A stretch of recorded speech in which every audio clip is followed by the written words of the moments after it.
Selamat datang di channel Rumi Topik. Ada baiknya sebelum mendengarkan posisikan terlebih dahulu tubuh Anda dengan nyaman. Tenangkan perasaan Anda, santai, rileks, dan disertai dengan mengucapkan basmalah.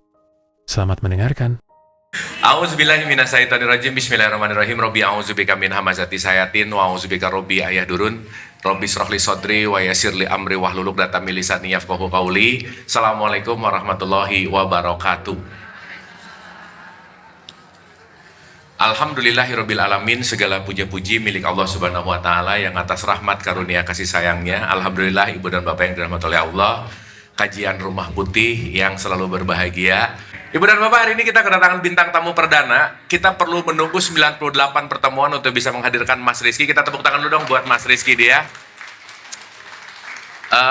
Saya ketemu beliau di sosial media dengan konten-kontennya yang super mind blowing. Umur kita nggak jauh beda ya, ngomong-ngomong ya. Ya Mas Rizky tahu lah ya umur-umur di sini ya Mas Rizky ya. Oke, kita masih Z ujung ya, Z paling ujung. Sebelum kita mulai dan sebelum nanti kita introduction dulu, ada baiknya kita hening dulu sejenak Ibu dan Bapak supaya kita lebih fokus hadir utuh di sini saat ini, santai dan rileks. Mari kita buka hati kita dengan beral-fatihah. Al-hadiniyah al-fatihah. A'udzubillahi minasyaitonirrajim. Bismillahirrahmanirrahim. Alhamdulillahirabbil alamin arrahmanirrahim maliki yaumiddin. Iyyaka na'budu wa iyyaka nasta'in ihdinas siratal mustaqim. Siratal ladzina an'amta 'alaihim ghairil maghdubi 'alaihim waladdallin. Allahumma arini al-asya'a kama hiya. Amin amin ya Allah ya rabbal alamin. Hatur nuhun, terima kasih. Sekali lagi kita tepuk tangan buat Mas Rizky. Introduction-nya saya pernah perdana waktu itu podcast sama Mas Rizky ini, dan Mas Rizky ini buat saya sesuatu yang unik. Banyak hal yang bisa kita pelajari dari perjalanan hidupnya Ibu dan Bapak, dan mungkin hari ini kita akan banyak discussion juga dari perspektif apa yang dialami seseorang yang kehilangan dua anaknya dalam waktu yang sama. Dalam artian anak pertama beberapa hari meninggal, anak kedua Mas ya, beberapa hari meninggal. Makanya di podcast pertama saya kasih judul, Mas Rizky ini untuk ketemu Allah itu perlu kehilangan $1 juta dulu Ibu dan Bapak. Jadi Mas Rizky ini ahli di financial market waktu itu, bekerja di situ, sangat berkecukupan, mau punya apa, mau pengen apa gampang banget. Tapi di titik itu justru mendapatkan sesuatu yang sebaliknya. Dan seperti cerita-cerita pada umumnya bahwa banyak orang mendapatkan pencerahan setelah kehilangan dan setelah kejeduknya atau terperosoknya luar biasa gitu. Relate dengan cerita ini Ibu Bapak? Ya kok kayak, iya saya juga, kok kayak gitu ya tadi gitu, iya saya juga gitu ya.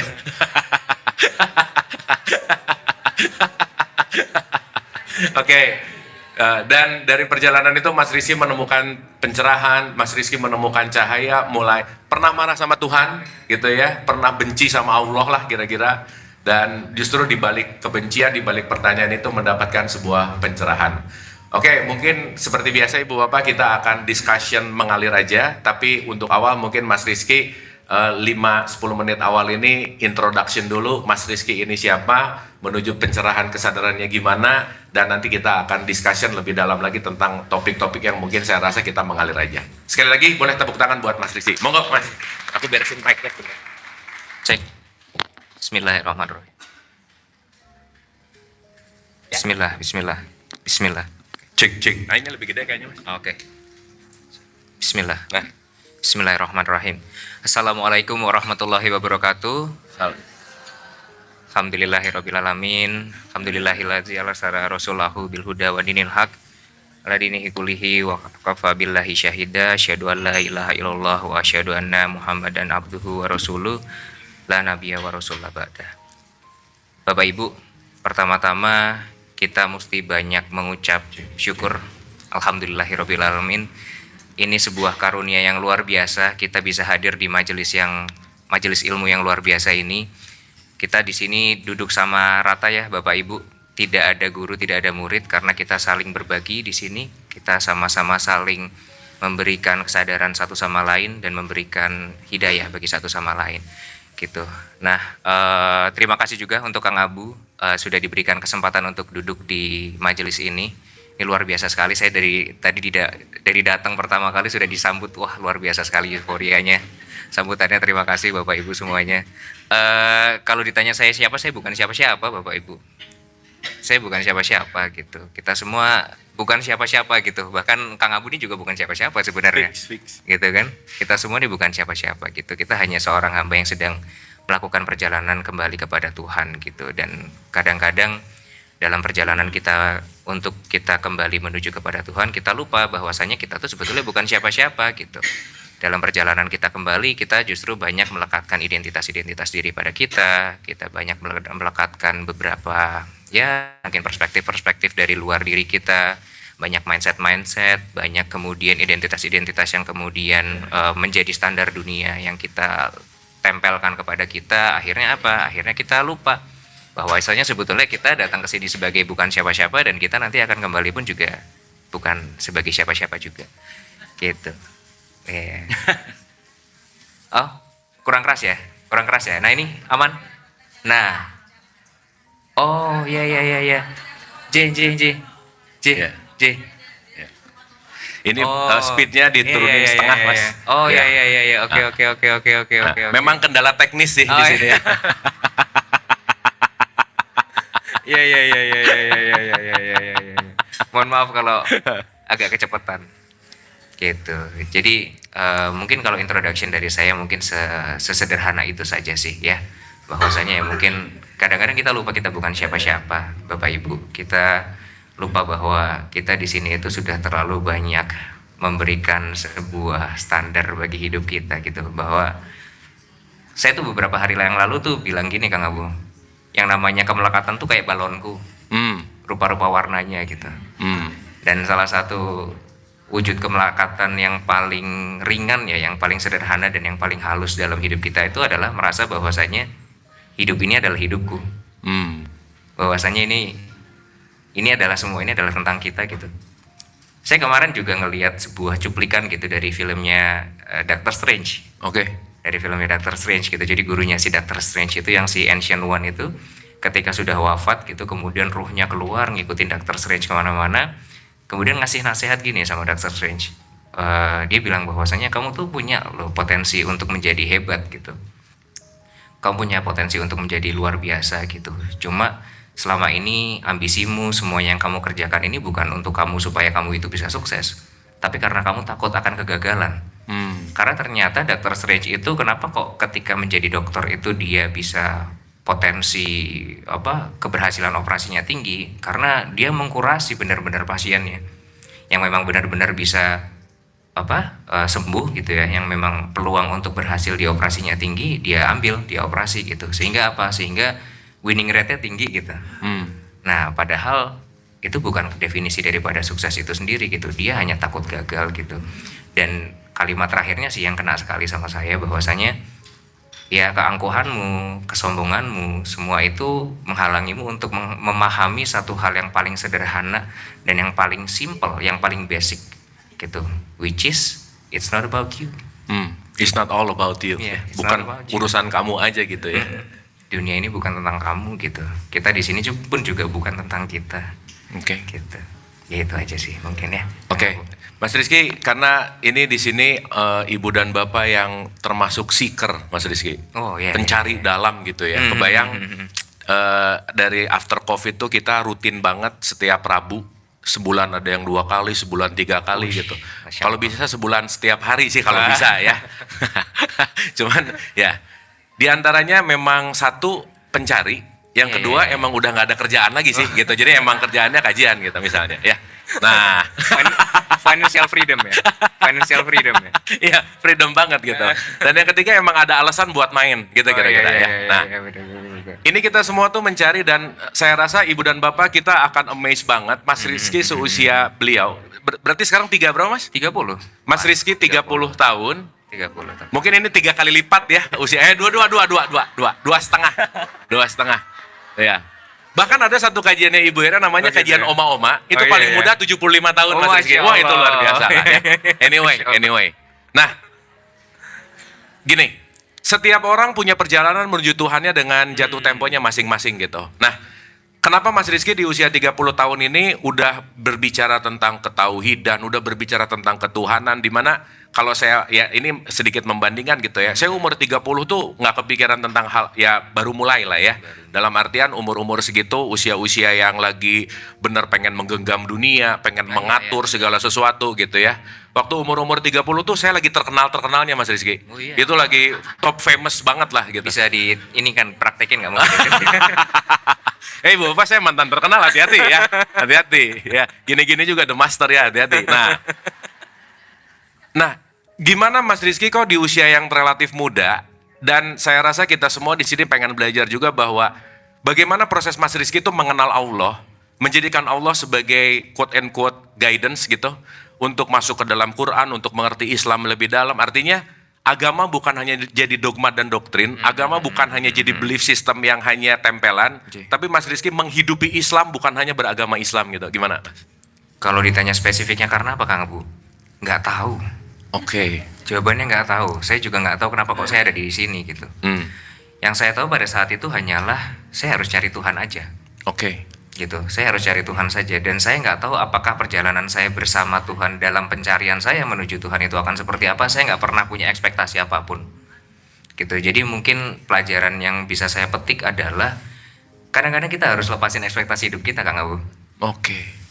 Gitu. Karena saya pun juga ada di sini juga nggak tahu, bahkan saya kalau ditanya sekarang Mas Rizky viral dan segala macam, takut Kang Abu. Kalau ini bukan kehendak Tuhan gimana? Kalau ini hanya memuaskan ego saya gimana? Kalau saya membangkitkan Rizky yang dulu gimana? Gitu. Maka saya sampai saat ini berusaha untuk tidak meletakkan ekspektasi apapun terhadap perjalanan saya bersama Tuhan. Saya cukup takwa aja deh. Oke. Ya Tuhan memerintahkan saya untuk datang ke sini, kayak Kang Abu ngundang saya ke sini, ya udah datang gitu.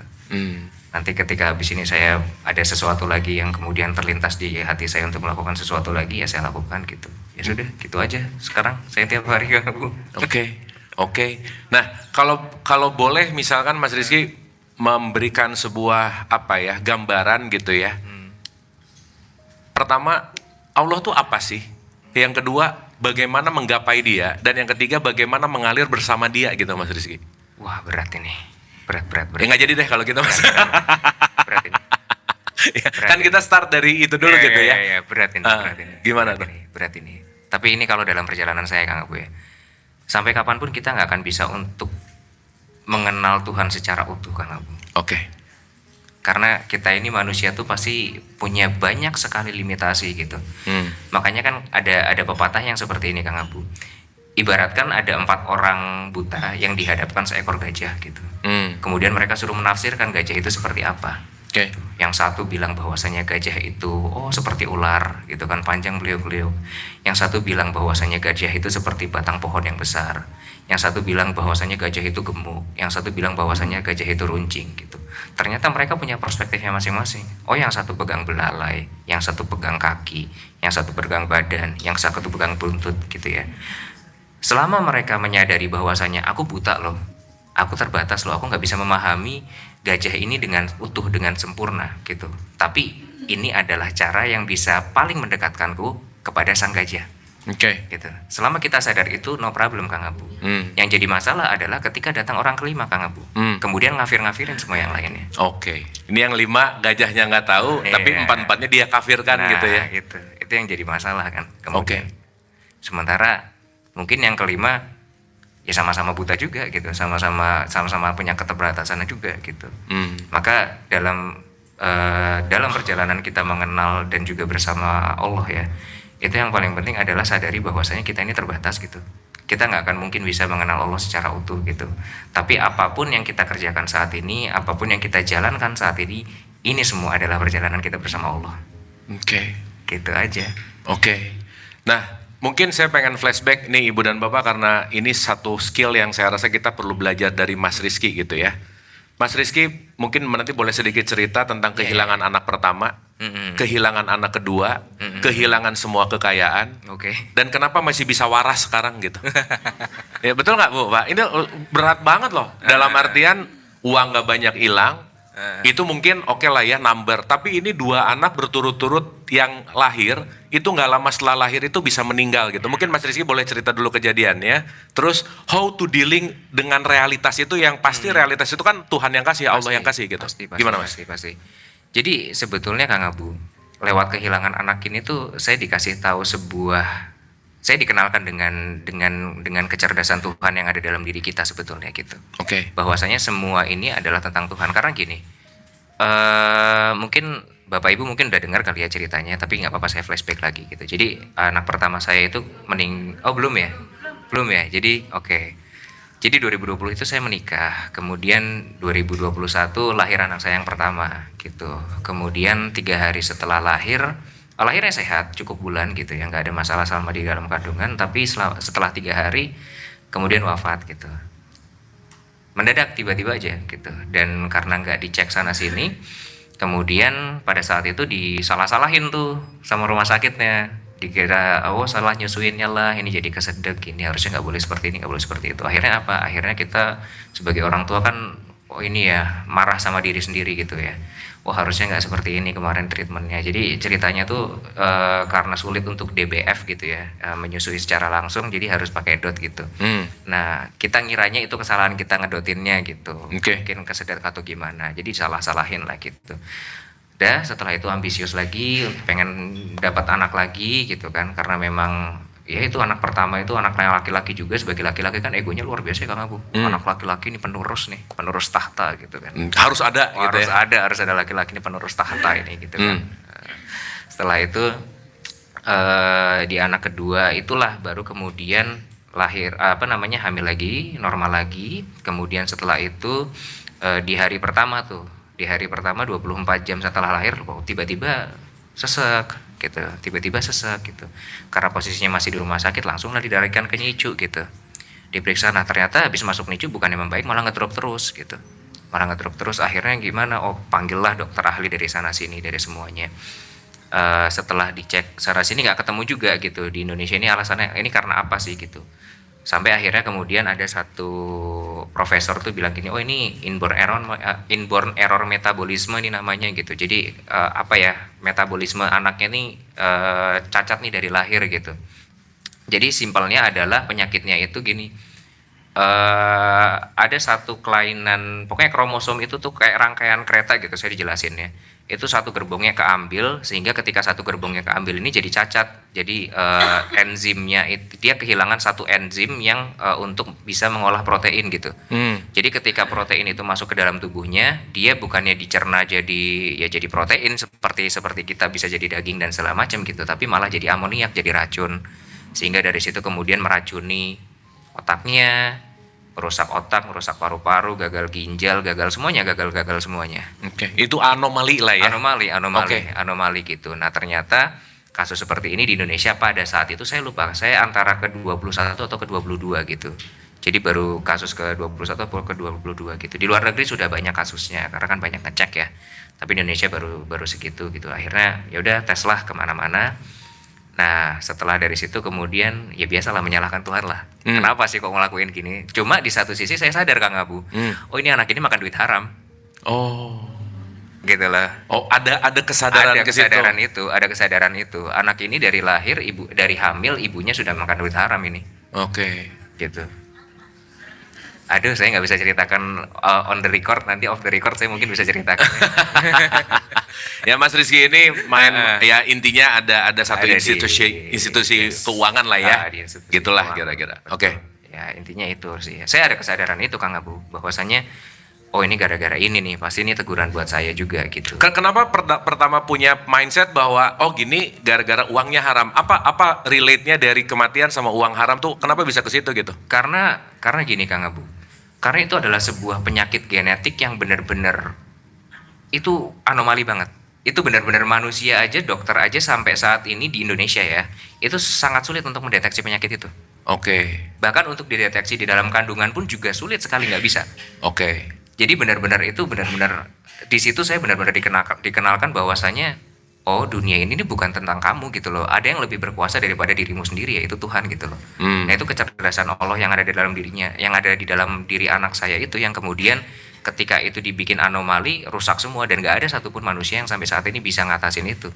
Oke, jadi mungkin mindsetnya ketika terjadi itu, di sini ada mindset bahwa kayaknya ada yang nggak selaras dengan maunya Iya, Tuhan lah gitu ya, betul, yang dikatakan haram gitu. Oke. Makanya pada saat itu saya langsung, oh ini berarti karena penghasilan saya nggak benar nih gitu. Ada ke situ tendensi gitu ya. Oke, next.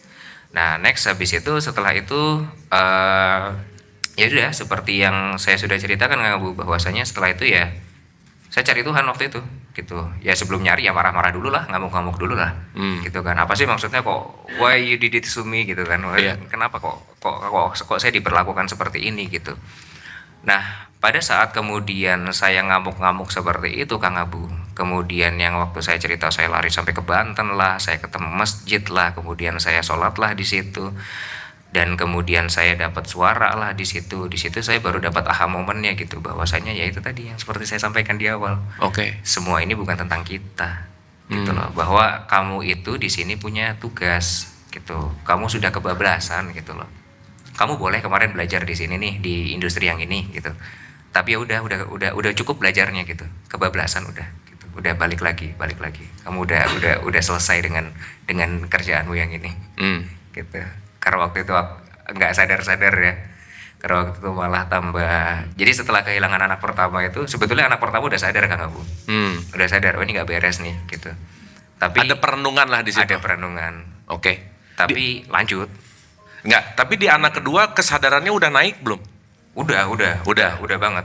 Oke. Makanya ketika anak kedua itu kesadarannya naik juga dipaksa juga Kang Abu. Oke. Kalau anak yang pertama, saya masih gas lagi karena apa? Karena wah Allah masih ngasih duit nih.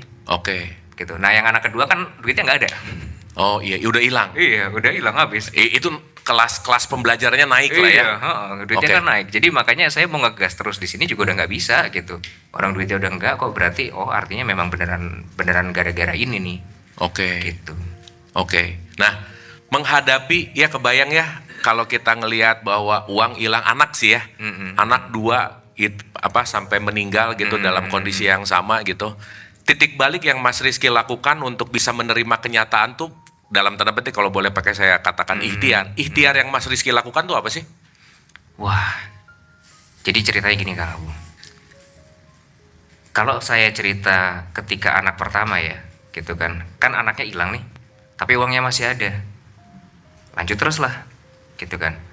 Kemudian ketika anak yang kedua hilang, uangnya nggak ada, gitu. Akhirnya saya berhenti. Sampai di titik itu Kang Abu, saya tahu bahwasanya Tuhan saya uang ya. Oh ini Tuhan saya tuh uang ternyata. Karena memang saya waktu itu masih muda sekali Kang Abu, masih ambisius banget jadi orang gitu. Jadi orang yang sangat ambisius sekali gitu. Nah akhirnya ketika saya disadarkan bahwasanya selama ini Tuhan saya uang, di situ saya baru mau mulai mencari siapa sih Tuhan yang sesungguhnya. Oke. Menyadari bahwa selama ini jangan-jangan menuhankan uang. Betul. Tapi di saat-saat waktu kerja termasuk tipikal yang religius nggak, Mas? Saya 5 waktu selalu jaga dari dulu. Jadi nggak pernah bolong-bolong. Alhamdulillah dari dulu memang selalu jaga 5 waktu gitu. Ya ibadah transaksional lah ya pada umumnya aja lah ya. Habis sholat habis itu ya Allah $5 juta kayak gitu. Nah itu ya. Ya. Biasa lah ya kayak gitu. Oke, ya. Kan tawaf sambil tawaf itu ketika di Ka'bah itu ya kan dari rukun Yamani sampai dengan Hijri Ismail itu kan harusnya kan Robbana atina fid dunya hasanah tuh. Itu ya Allah 5 miliar kayak gitu. Oke. Ya kayak gitulah. Dulu sangat transaksional seperti itu gitu. Jadi maka dari situ adalah sebuah momen pemanggilan di mana saya tuh lagi diminta untuk sadar bahwasanya selama ini Tuhanmu tuh uang gitu. Jadi sebenarnya sebelum kita mencari Tuhan yang sesungguhnya, itu kita harus tahu bahwasanya saat ini Tuhanmu siapa. Itu yang kita kadang-kadang lupa gitu. Kita zikir tiap hari, kita sholat tiap hari, kemudian ya kita mungkin ada yang ibadahnya transaksional lah gitu kan. Tapi kadang-kadang ketika kita ingin menuju kepada Tuhan yang sesungguhnya, kita lupa bahwasanya kita harus sadar dulu loh, harus kenal dulu siapa yang kita pertuhankan saat ini. Oke. Dan itu harus kita tinggalin dulu. Oke. Dan itu mungkin dipaksa untuk meninggalkan Harus Tuhan yang dipaksa. lama untuk masuk ke Tuhan yang benar gitu kali ya. Betul. Oke. Nah, struggling ikhtiarnya untuk ninggalin Tuhan lama untuk nemuin sejatining Gusti gitu ya, sejatining Allah tuh gimana, Mas? Wah, struggle banget. Jadi pada saat itu kan ceritanya tuh saya tuh cari mursyid Kang Abu. Oke. Cari mursyid gitu kan, dipertemukan sama beberapa mursyid lah. Oke. Dipertemukan sama beberapa mursyid gitu, sempat ke ikut yang mazhabnya A gitu kan, Oke. ikut ritual-ritual tertentu gitu kan, kemudian udah dari situ kemudian kok ngerasa agak nggak cocok sama beberapa apa yang diajarkannya, habis itu cari mursyid lain dan begitu terus sampai dengan 3 kali gitu. Nah dari situ kemudian saya sadar Kang Abu, yang bikin saya sadar tuh gini, pada saat di mursyid saya yang terakhir Kang Abu, sebenarnya masih jadi gini, bukan berarti saya putus kontak dengan mereka terus sampai sekarang nggak ngapa-ngapain gitu, nggak, masih ada hubungan gitu, cuma mungkin tidak semelekat dulu gitulah ya. Nah sampai dengan mursyid saya yang terakhir Kang Abu, saya tuh pernah dikasih sebuah amalan Kang Abu, karena waktu itu saya lagi drop-dropnya kemudian lagi bangun usaha baru pada saat itu. Nah saya pernah dikasih amalan Kang Abu, saya disuruh baca surat Al-Waqiah 25 kali setelah subuh. Amalannya. Terus? Nah 25 kali lagi, Al-Waqiah kan panjang ya. 25 kali lagi. Nggak bisa disingkat lagi. Iya, nggak bisa disingkat lagi. Mending kalau Ali kelas gitu kan, gampang 25 kali gitu. Al-Waqiah lagi 25 kali gitu setelah subuh gitu. Nah setelah saya amalkan amalan itu Kang Abu, jadi gini, saya disuruh nulis apa aja sih sebetulnya yang saya harapkan untuk saya bisa capai di hidup ini gitu, untuk memperbaiki hidup saya itu apa aja gitu. Dan kata mursyid saya pada saat itu, ini kamu tulis, kamu simpan, kemudian kamu amalkan ini, nanti insya Allah pasti satu persatu dikasih sama Allah semua. Gitu. Itu cara guru saya pada saat itu ngasih tahu saya, karena saya masih awam. Gitu. Akhirnya apa? Saya amalkanlah Al-Waqiah itu. Akhirnya ketika saya ngamalin Al-Waqiah, saya lupa, mungkin bulan kedua, bulan ketiga gitu kan, kok makin gak ada yang kejadian. Zong. Iya, makin gak ada yang kejadian. Tapi saya nggak ngerasa zong Kang Abu. Saya nggak ngerasa zong. Saya ngerasa bahwasannya nggak ada yang kejadian, tapi kok it's okay ya. Baik-baik aja. Tapi kok it's okay ya. Tapi kok nggak apa-apa ya.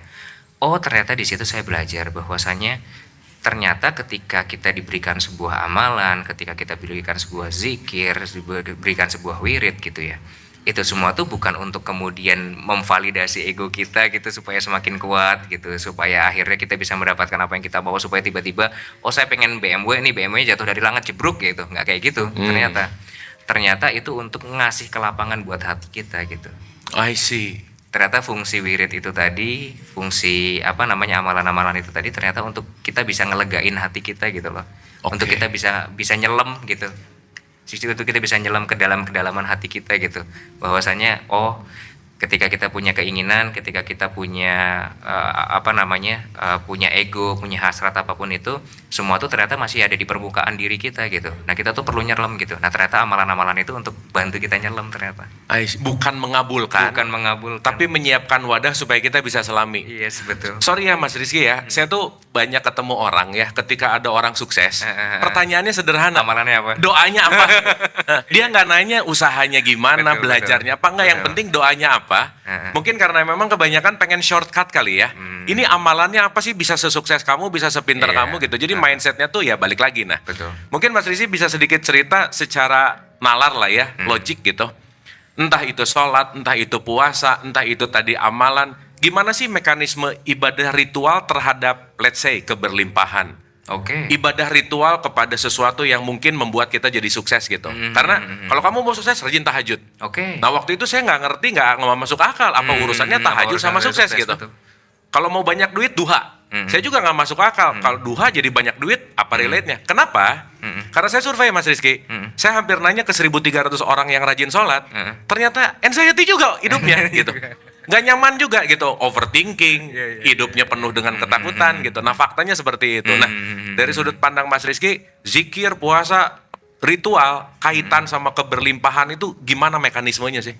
Wah ini sebenarnya saya mesti agak sedikit naikin tone-nya dikit gitu ya. Bahwa kalau saya ngutip kata-katanya Tan Malaka ya, logika mistika aja Kang Abu.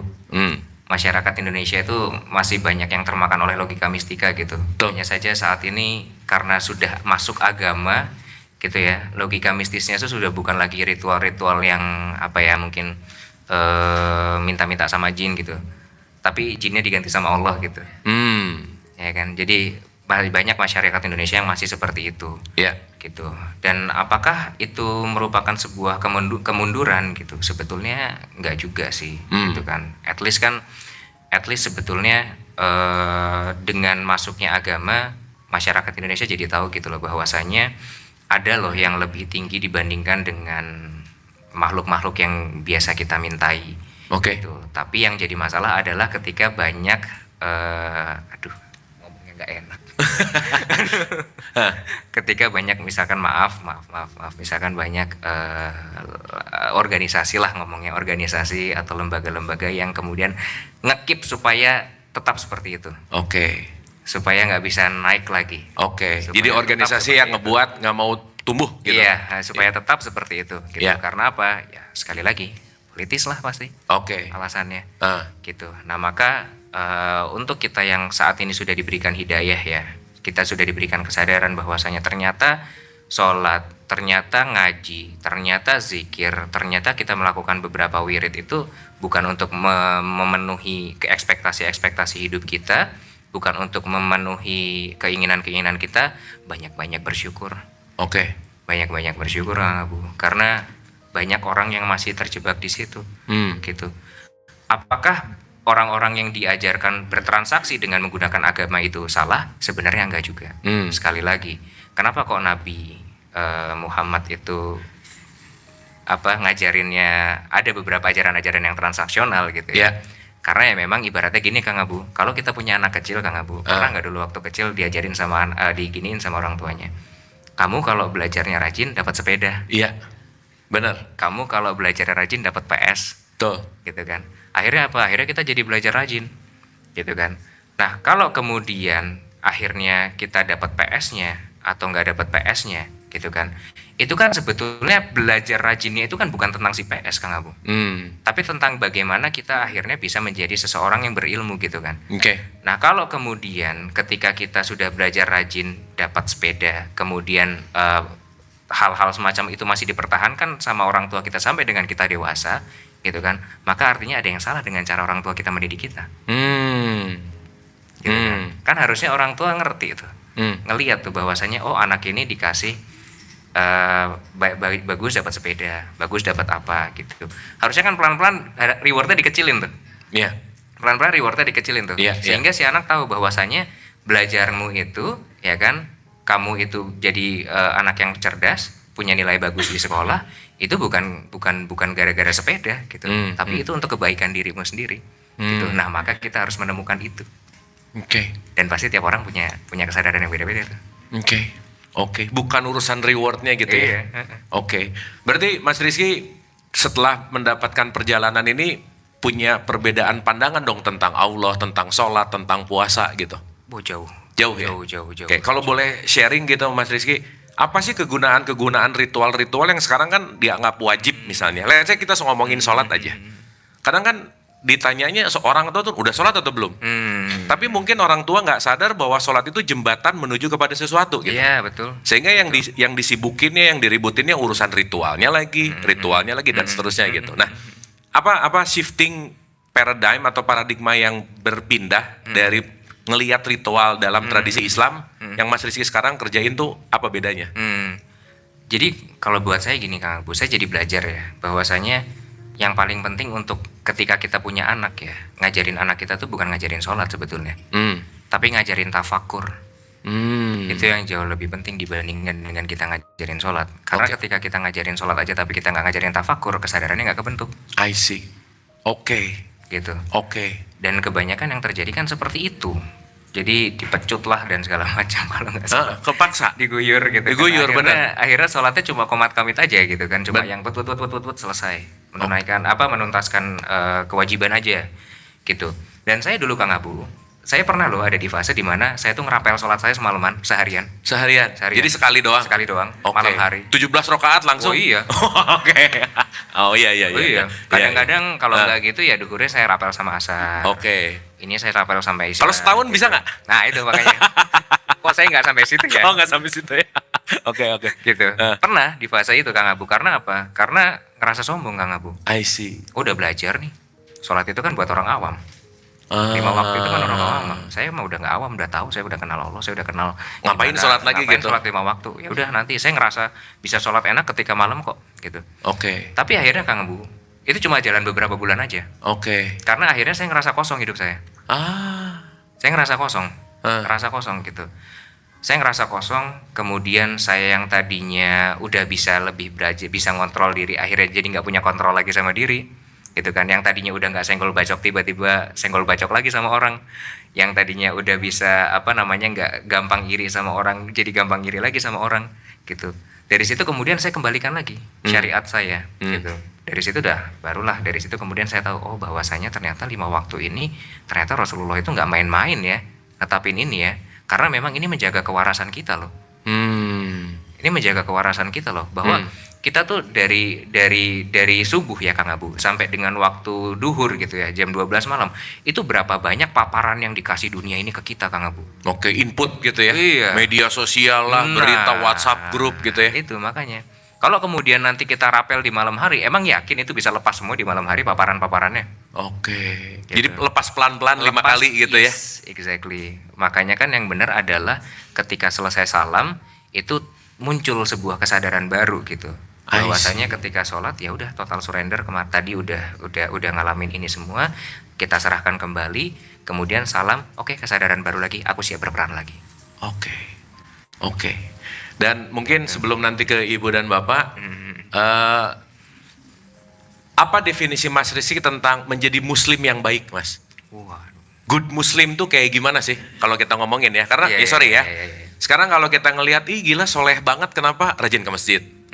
Soleh banget, kenapa one day one juice mulu tiap hari gitu misalnya. That's good, itu bagus. Tapi konteks dalam Islam secara hakikat kan nggak hanya berbicara dalam wilayah tatanan syariat gitu misalnya. Nah, dari perspektif Mas Rizky, kalau ada orang yang datang belajar, Mas Rizky, aku pengen jadi good Muslim. Mas Rizky akan ngasih advice apa sama orang ini? Berbuat baik. Karena gini, saya baru dapat sebuah pelajaran tentang ikhlas Kang Abu. Kan pada saat Rasulullah itu nanya sama Jibril tentang ikhlas, gitu kan, Jibril kan nggak bisa jawab. Tanya lagi sama Allah. Aku tanya sama Allah dulu ya, gitu. Kata Allah apa? Ikhlas itu adalah sifatku yang aku titipkan kepada hambaku yang aku cintai. Gitu. Nah, maka bagaimana caranya supaya ikhlas, kita bisa melakukan segala sesuatu dengan ikhlas, yaitu adalah bagaimana caranya kita supaya dicintai sama Allah dulu. Nah, gimana cara kita untuk kemudian bisa dicintai oleh Allah? Satu ya, memang kita harus dekat sama Dia. Yang kedua adalah ketika kita mengeluarkan segala apapun, kita melakukan sebuah perbuatan baik, apapun perbuatan baik yang kita lakukan, jangan merasa bahwa saya diri ini pantas untuk dibalas. I see. Itu level awamnya Kang Abu. Level awam adalah jangan ngerasa pengen ada in return, pembalasan gitu ya. Oke. Kan kita sering dengar kayak gini Kang Abu. Apapun yang sudah kita keluarkan di jalan Allah, itu pasti akan kembali berkali-kali lipat. Benar nggak Bapak Ibu? Gitu kan. Dan nunggu. Nagih. Iya, ya kan? Terus ngingetin. Tuhan kemarin udah berbuat baik loh. Kok belum ada balasan gitu ya? Bahkan saya tuh pernah loh, ada orang ngobrol sama saya bilang gini Kang Abu. Mas Rizky, saya itu dulu waktu punya kiai, saya itu kalau lagi ngerasa seret rezekinya, diminta sama kiai saya untuk bersedekah gitu. Saya konsultasi sama kiainya, diminta untuk sedekah gitu. Setelah saya sedekah, bener, dapat lagi rezekinya banyak gitu, langsung berkali-kali lipat gitu, diganti sedekahnya gitu. Sekarang kiai saya sudah wafat, saya sedekah kok nggak balik lagi ya? Oke. Gitu loh. Salah server kali ya. Terus. Ya mungkin ibu doanya belum di depan makam kiainya mungkin. Oke. Nggak bercanda. Jadi ya balik lagi ya, bahwasanya kita tuh kadang-kadang terjebak bahwasanya segala sesuatu yang kita keluarkan di jalan Allah itu harus kembali. Gitu, bahwasanya yang kita nggak sadar adalah segala sesuatu yang diberikan Allah ke kita itu harus dikeluarkan di jalan Allah, karena memang kita di sini ada di jalan Allah gitu. Jadi ini bukan tentang kembalinya. Makanya tadi balik lagi ke Doctor Strange, it's not about you. Ketika kita merasa ini adalah tentang kita pasti minta kembali. Dan balik lagi ke bab kemelekatan itu tadi, mengira bahwasanya ini adalah hidupku gitu. Makanya kita masih harus merasa bahwasanya kalau kita mengeluarkan sesuatu, ini harus balik gitu. Nah, maka level pertama dari ikhlas itu adalah bagaimana cara kita supaya ketika kita mengeluarkan segala sesuatu itu, berbuat baik, kita ngeluarin uang, kita ngapain apapun itu, ya kan, pastikan ini semua adalah pengeluaran-pengeluaran pekerjaan-pekerjaan yang kita lakukan di jalan Allah. Dan ketika kita lakukan ini di jalan Allah, jangan pernah kita berharap untuk ada pengembalian sedikit pun. Oke. Karena nanti level ekstrimnya adalah fana. Level ekstrimnya adalah fana. Level ekstrimnya adalah fana, bukan kita ini yang ngasih. Oh, oke. Dialirkan. Iya. Pemahamannya ke situ gitu. Iya. Itu Terus- saya dapat dari khotbah Jumat loh Kang Abu. Oke. Bagus sekali itu. Oke. Oke. Iya, itu khotbah Jumat loh. Biasanya orang khotbah Jumat jarang dengerin kan. Cuma nggak tahu pada saat itu kok indah sekali khotbahnya. Oke. Gitu. Kalau khotbah Jumat saya tuh blank, Mas. Bangun-bangun udah Allah Akbar, Allah Akbar. Wede.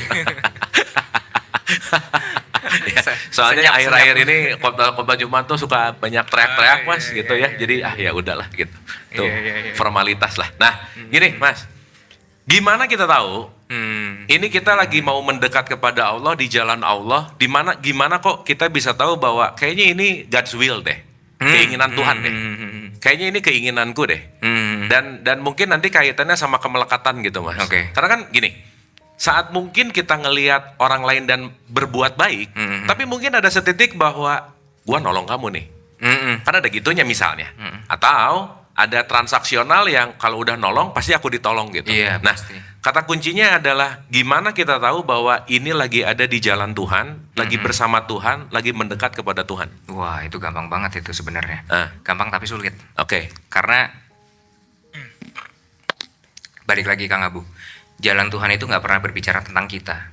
Oke. Kita kan khalifah ya. Nah, Artinya apa? Khalifah itu kan tugasnya hanya deliver, hanya nganterin gitu, hanya deliver, hanya melaksanakan tugas gitu. Dan apakah nanti kemudian kita dikasih reward apa enggak? Ya bukan urusan kita gitu. Tugas kita ya deliver aja gitu. Maka ketika kita pengen tahu apakah sih kita sudah berada di jalan Tuhan atau belum, coba cek ekspektasi kita. Kita punya ekspektasi nggak ketika kita ngerjain ini? Contoh misalnya, saya bangun bisnis, saya mau jual makaroni cilor gitu misalkan di depan rumah gitu. Kenapa? Aduh, karena saya ngelihat itu orang di depan, orang makaroni cilor di sebelah sana, omsetnya 1 bulannya 500 juta misalkan jual makaroni cilor gitu misalkan. Gitu kan. Akhirnya apa? Akhirnya saya jadi pengen juga. Gitu kan. Nah, tapi pengennya bukan karena saya merasa bahwasanya oh saya mampu bikin makaroni cilor yang enak loh.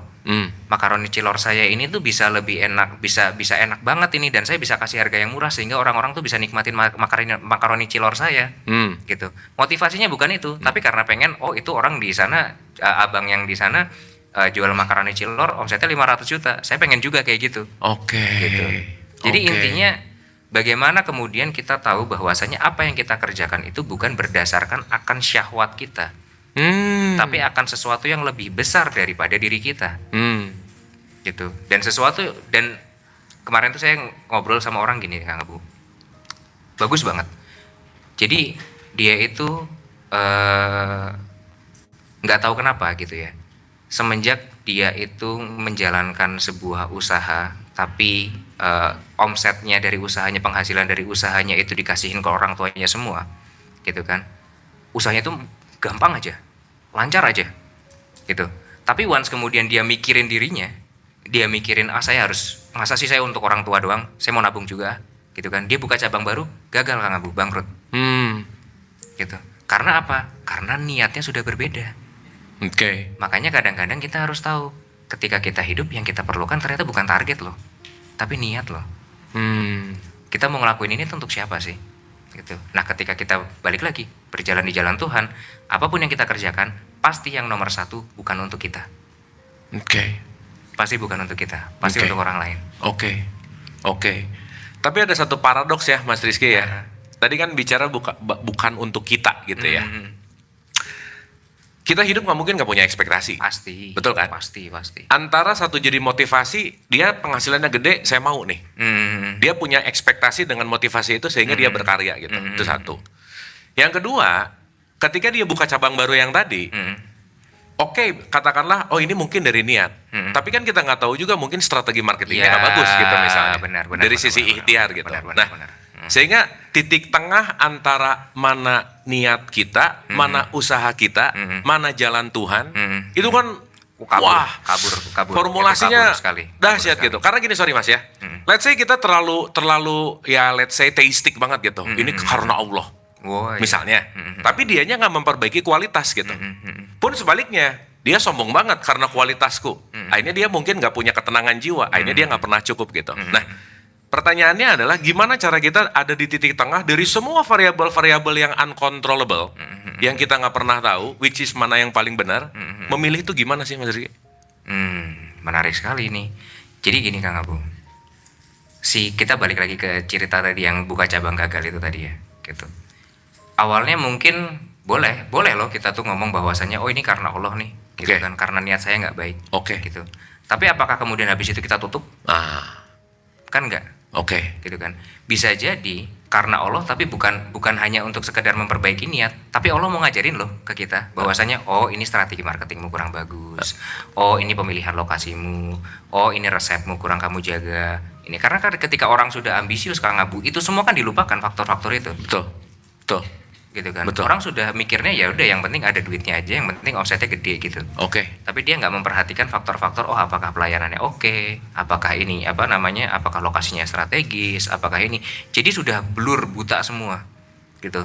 Maka yang paling penting adalah bagaimana ketika kemudian kita punya motivasi. Boleh kok punya motivasi gitu, sama seperti burung itu kan ketika dia bermigrasi gitu ya, dari satu tempat ke tempat lainnya, itu kan pasti motivasinya karena tempat ini udah nggak ada makanan, di sana ada makanan. Iya, betul. Gitu kan. Betul. Boleh kita punya motivasi, Betul. tapi jangan sampai kemudian motivasi itu timbul menjadi sebuah ambisi gitu. Dan ibu bapak di sini datang ke sini emang ada makan siang sih Mas. Ada makan siangnya ya. Terus Gitu. Jadi jangan sampai kemudian motivasinya itu jadi ambisi. Karena apa? Karena ketika sudah ada ambisi, sudah mulai ada rasa kemelekatan di situ. Sudah ada rasa bahwasanya oh ini adalah hidupku dan aku harus meraih semua ini. Gitu loh. Sampai akhirnya ketika kemudian kita nggak dapat gitu kan. Kita kan secara nggak langsung kalau kayak gitu kan menggantungkan keutuhan hidup kita pada ekspektasi hidup kita Kang Abu. I see. Gitu kan. Nah, ketika itu sudah ada, akhirnya apa? Akhirnya faktor-faktor yang tadi itu, semua faktor-faktor ikhtiarnya itu yang harus perhatikan SOP, perhatikan operasional, perhatikan kualitas, dilupain semua. Gitu. Maka kita tuh kadang-kadang harus nggak boleh, makanya tadi kan balik lagi kan masalah logika mistika gitu kan. Ya boleh kita ngomong bahwasannya oke ini karena Allah gitu, tapi kan gunain akal juga lah. Kira-kira kenapa? Gitu loh. Allah tuh mau ngasih pelajaran apa sih ke kita? Emang ini karena Allah, tapi kan Allah mau ngasih pelajaran ke kita juga. Betul. Selain daripada memperbaiki hati, memperbaiki niat, perbaiki juga caramu berusaha. Kan gitu. Karena kan sering shortcutnya qadarullah, udah takdir gitu. Iya. Udah melakukan lagi, udah takdir. Tapi dia lupa bahwa takdirnya itu juga ditentukan oleh bagian dari usahanya kan gitu intinya. Next saya mau ngomongin tentang kemelekatan. Oke, Ibu dan Bapak, dari teaser awal ini saya rasa waktu yang tepat juga ya. Mungkin Ibu dan Bapak punya pertanyaan terhadap Mas Rizky ini ya. Saya amazed banget sih ya, di umur-umur 30 udah wise banget gitu ya gitu. Mas Rizky suka dugem gak sih? Saya itu jujur nggak pernah Kang Abu. Cuma waktu ke Bali sekali saya pernah ke Motel Meksikola. Cuma ya udah duduk aja. Oh jadi nggak ikutan? Enggak, saya nggak pernah nyentuh alkohol dari dulu. Aduh kecepatan sadar Mas Rizky. Iya. Ya, aduh. Harusnya 10 tahun lagi Mas ya. Oke, Ibu dan Bapak ada pertanyaan? Silakan, mangga.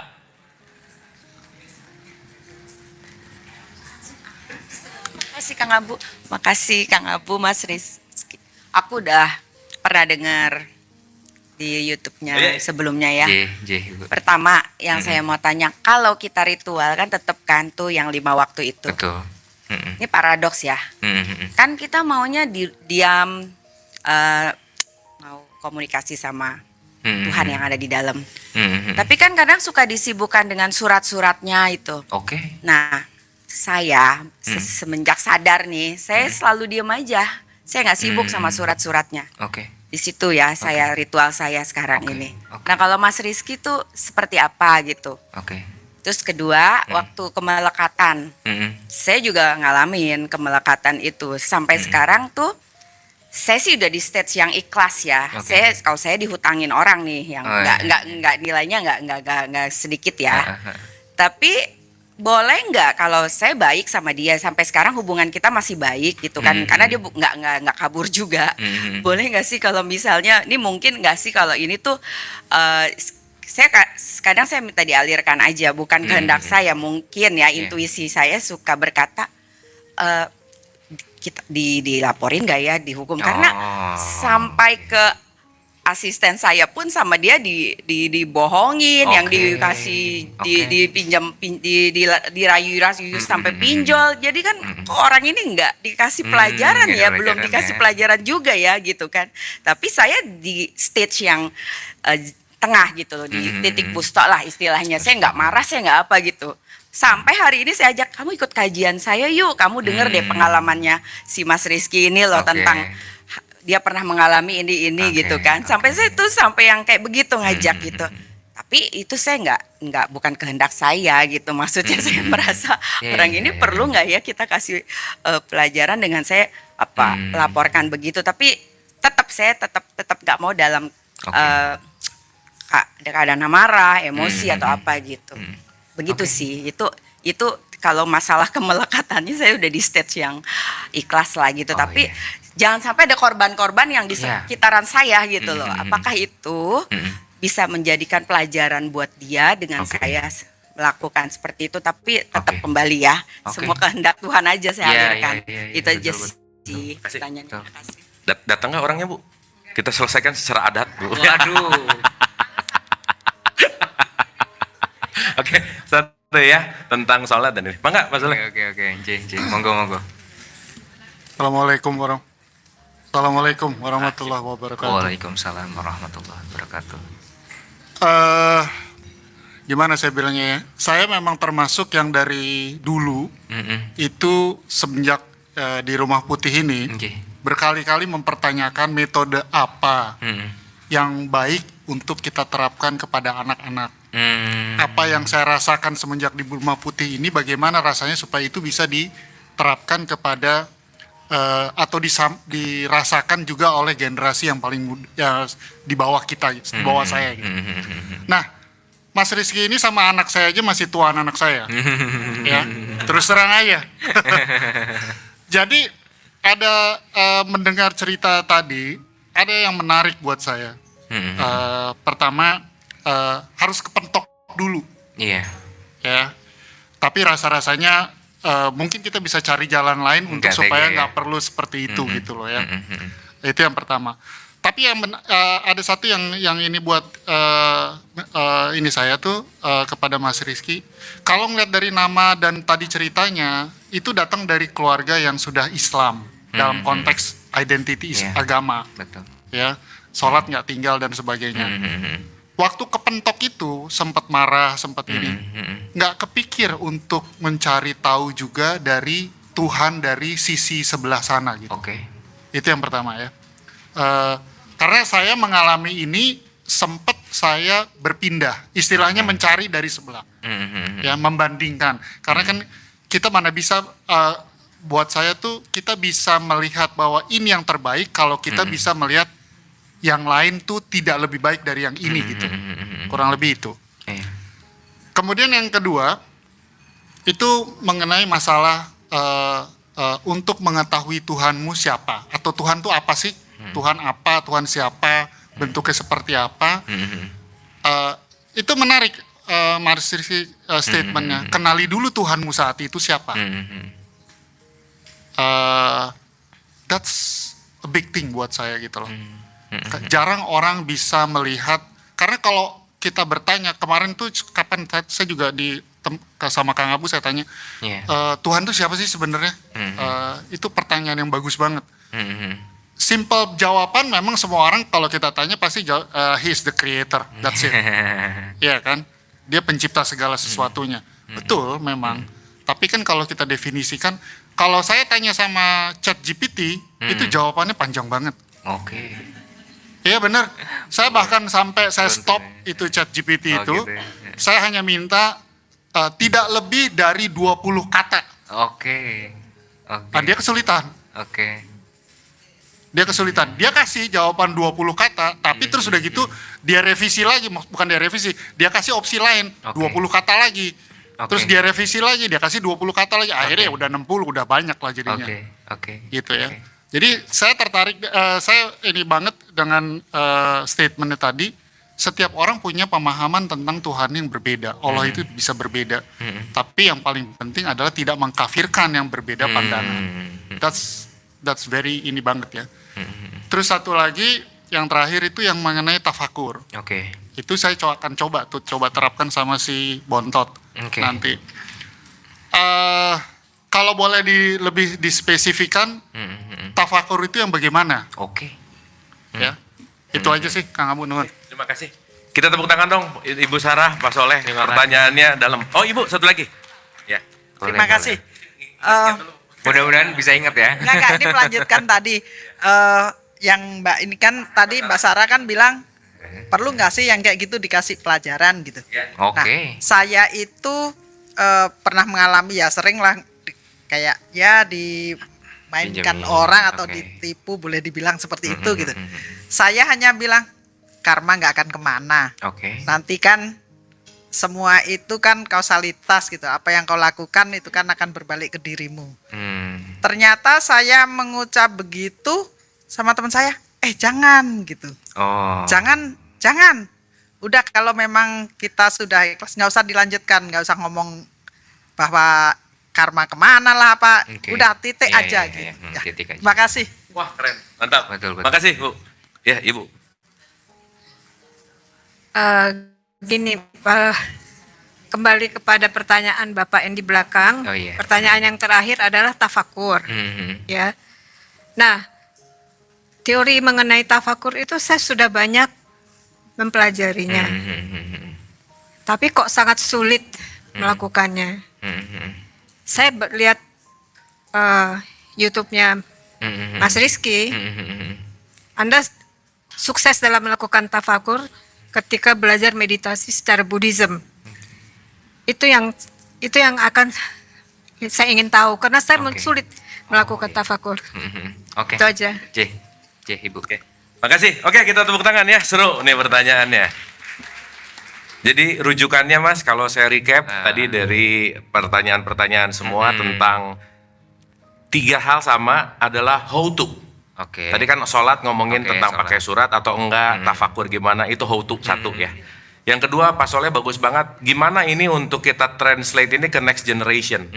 Gitu kan, itu tadi pertanyaannya. Dan untuk pengenalan, dan mungkin tadi Ibu memperkuat dengan gimana sih di satu sisi karma ada, tapi saya mau memilih sesuatu tuh seperti apa. Oke. Nah, Mas Rizky mau merangkai dari mana? Kalau tadi Pak Soleh ngomong chat GPT, ini Rizky GPT, silakan. Ya. Bismillahirrahmanirrahim. Oke. Oke, ya, jadi mungkin gini ya, terkait dengan sholat. Sholat itu kan adalah meditasinya Rasulullah sebetulnya, gitu ya. Bagaimana kemudian Rasulullah merangkai sholat itu kan pasti juga nggak yang main-main hanya sekedar menggunakan akalnya aja gitu, nggak sekedar itu gitu. Sebelum daripada Rasul itu merangkai sholat gitu kan, yang beliau lakukan itu apa sih? Yang beliau lakukan itu kan beruzlah. Uzlah. Gitu kan, beruzlah, mengheningkan diri, membersihkan hati di dalam hiro itu kan selama 3 Ramadan berturut-turut sebelum turunnya wahyu itu kan beliau itu kan hening terus tuh di hiro gitu. Uzlah. Fungsinya untuk apa sih uzlah itu? Fungsinya kan sebetulnya untuk bersihin hati gitu, untuk bersihin kolbu gitu, supaya apa? Supaya hati ini siap untuk menerima aliran yang lebih besar lagi gitu. Fungsinya adalah itu. Nah, kenapa kok kemudian dijadikan sholat gitu kan? Kalau kita tanya secara dari jawaban syariatnya, ya sudah, itu sudah perintah Allah gitu. Kalau secara syariat ya. Tapi kalau saya boleh menggunakan akal saya untuk berpikir gitu ya. Karena gini, meditasi itu kan adalah sebetulnya tentang present. Tentang kita hadir di sini saat ini, karena hanya dengan hadir di sini saat inilah kita bisa terhubung dengan Tuhan. Itu konsep utamanya. Gitu ya. Maka ketika kemudian ditambah dengan gerakan, ditambah dengan bacaan, gitu kan, pasti kan ada maksud di balik semua ini Ya. gitu.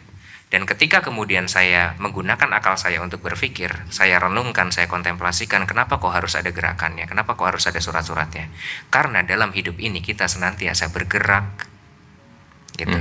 Karena puncak daripada meditasi tadi, puncak daripada keterhubungan kita dengan Tuhan adalah bagaimana ketika kita itu bisa hening dalam ramai, Ibu gitu. Ketika kita itu pada akhirnya bisa tidak menggantungkan meditasi itu pada aduh aku pusing, nggak seperti itu. Tapi bagaimana ketika ini sangat ramai gitu kan, di dalam hati kita tuh kita bisa tetap tenang gitu. Kita bisa tetap tenang, kita tetap bisa berdiskusi dengan Tuhan di balik keramaian yang sedang kita jalani saat ini gitu. Maka dari itu kenapa kok ada suratnya? Maka dari itu kok ada gerakannya. Orang yang jago meditasi secara hening diam, Kang Abu, belum tentu dia bisa hening ketika dia sholat. Karena saya pun juga dulu kesulitan sekali. Bahkan sampai sekarang pun saya masih belajar terus itu, Kang Abu. Gitu. Gimana saya bisa hening dalam sholat saya? Kalau saya nggak bisa hening dalam sholat saya, gimana saya bisa hening saat seperti ini? Karena ada yang meditasi, ada lagi meditasi, ada ribut. Oi diam, lagi meditasi. Wah. Ini ngamuk di tengah-tengah meditasi ya. Ngamuk. Orang harus diam dulu. Padahal kebalikan ya. Kebalikan. Gimana caranya dia bisa diam dalam keramaian? Oke. Betul. Gitu Good, ya, good. sama aja Good kayak logic sih. kayak Nice logic. ketika ketika puasa ada warung buka, tutup. Hargain yang puasa gitu. Lo kebalik dong. Iya benar. Benar. Kayak gitu, logiknya seperti itu sih. Jadi itu kalau soal meditasi gitu. Terus tadi apa lagi ya? Satu meditasi, yang kedua itu tuh ketika kita sudah bilang ikhlas, tapi ada ngerasa bahwa ini laporin nggak ya gitu, kira-kira. Oke. Sebetulnya kita tuh sudah diajarkan sama Rasulullah sebetulnya. Rasulullah tuh sudah ngajarin kepada kita bahwasanya mintalah fatwa kepada hatimu. Karena apa? Karena hatimu tuh tahu mana yang merupakan kebajikan gitu. Kebajikan itu adalah segala sesuatu yang membuat dirimu itu tenang, membuat hatimu itu tentram gitu. Sementara dosa itu adalah sebaliknya gitu, yang membuat kamu itu menjadi tidak tenang walaupun manusia memberikan kamu fatwa. Itu yang harus kita garis bawahi gitu ya. Bahwasanya gini, ketika kemudian kita merasa bahwasanya apakah ini harus dibalas atau tidak gitu, yang harus kita lakuin apa sih? Pertama kali jangan pakai akal. Yang kita lakuin apa? Istikharah dulu. Rasain. Iya, istikharah dulu. Tanya dulu sama hatinya gitu loh, tenangin dulu hatinya. Kira-kira apa sih balasan terbaik? Karena kasih sayang itu tidak hanya dalam bentuk memberi loh, Kang Abu. Tuh. Gitu loh. Kasih sayang itu juga dalam bentuk ketika kita tahu bahwasanya orang ini menzolimi kita nggak mau loh kezoliman ini nyebar ke orang lain gitu. Maka kita harus beri dia pelajaran, misalkan seperti itu. Itu juga bentuk kasih sayang juga terhadap orang itu. Gitu. Bahkan maaf mungkin kalau misalkan ini agak gimana gitu ya. Tapi saya itu, Kang Abu, tahu Pak Ogah kan di pinggir jalan itu. Pak Ogah yang gope-gope gitu. Ya, yang niatnya membantu tapi malah bikin makin semrawut itu. Benar. Iya. Saya tuh nggak pernah ngasih Pak Ogah, Kang Abu. Oke. Sama sekali nggak pernah ngasih Pak Ogah. Bahkan sampai teman saya itu, sahabat dekat saya itu pernah bilang gini sama saya, kamu tuh ngajarin orang soal ngalirin, ngajarin orang begini, ngajarin orang begitu, tapi kamu sama Pak Ogah aja pelit. Gitu. Saya bilang apa sama dia? Saya nggak bilang apa-apa. Saya senyum aja. Gitu. Karena apa? Karena saya nggak ngasih, itu adalah cara saya memberikan kasih sayang terhadap orang itu, Kang Abu. Gitu. Kalau saya biarkan kemalasan ini terus ada gitu kan dengan cara saya memberi gitu kan, saya ngasih kesadaran kolektif juga untuk orang lain untuk tetap ngasih orang itu juga, dan orang itu akan tetap ada di situ gitu. Dan gak bertumbuh. Iya, dan bertumbuh makin banyak nyebar seluruh Indonesia gitu. Iya. Nah itu, maka kadang-kadang makanya kuncinya tuh bukan memberi atau tidak memberi. Tapi kesadaran apa yang menggerakkan kita. Itu. Karena sebenarnya hati tahu kok. Tahu, benar. Ya. Hati itu tahu. Gitu. Makanya tadi pagi itu saya ada orang yang nanya sama saya, Mas Rizky, bedanya people pleaser sama pleasing Allah itu apa sih? Pleasing people sama pleasing Allah itu apa sih bedanya? Ya bedanya simple. Pleasing Allah itu nggak akan nyiksa hatimu. Pleasing Allah itu yang ada malah bikin hatimu tuh makin plong, makin lega, makin lapang. Sementara kalau kamu pleasing people, yang ada hatimu tuh makin sakit gitu. Gitu. Bedanya tuh di situ, hatimu tuh tahu. Kadang-kadang kita nggak berani nanya sama hati, kita muter-muter di sini aja terus gitu. Iya. Benar. Kalau people pleaser tuh aku ikhlas, gitu ya. Ngomongnya juga ngegas ya, ikhlas sih. Pakai gitu. penekanan. Udah ikhlas gitu. Oke. Ya Allah. Jadi balik lagi ya. Istafti kolbak gitu ya. Ikuti. Betul. Nurani gitu ya. Betul. Cuma ya perlu diperhatikan, ikuti nuraninya bersih apa enggak. Itu kadang-kadang kita lupa tuh. Kita ikuti nurani tapi aku dendam sama orang itu. Nuraninya dendam gitu ya. Benar.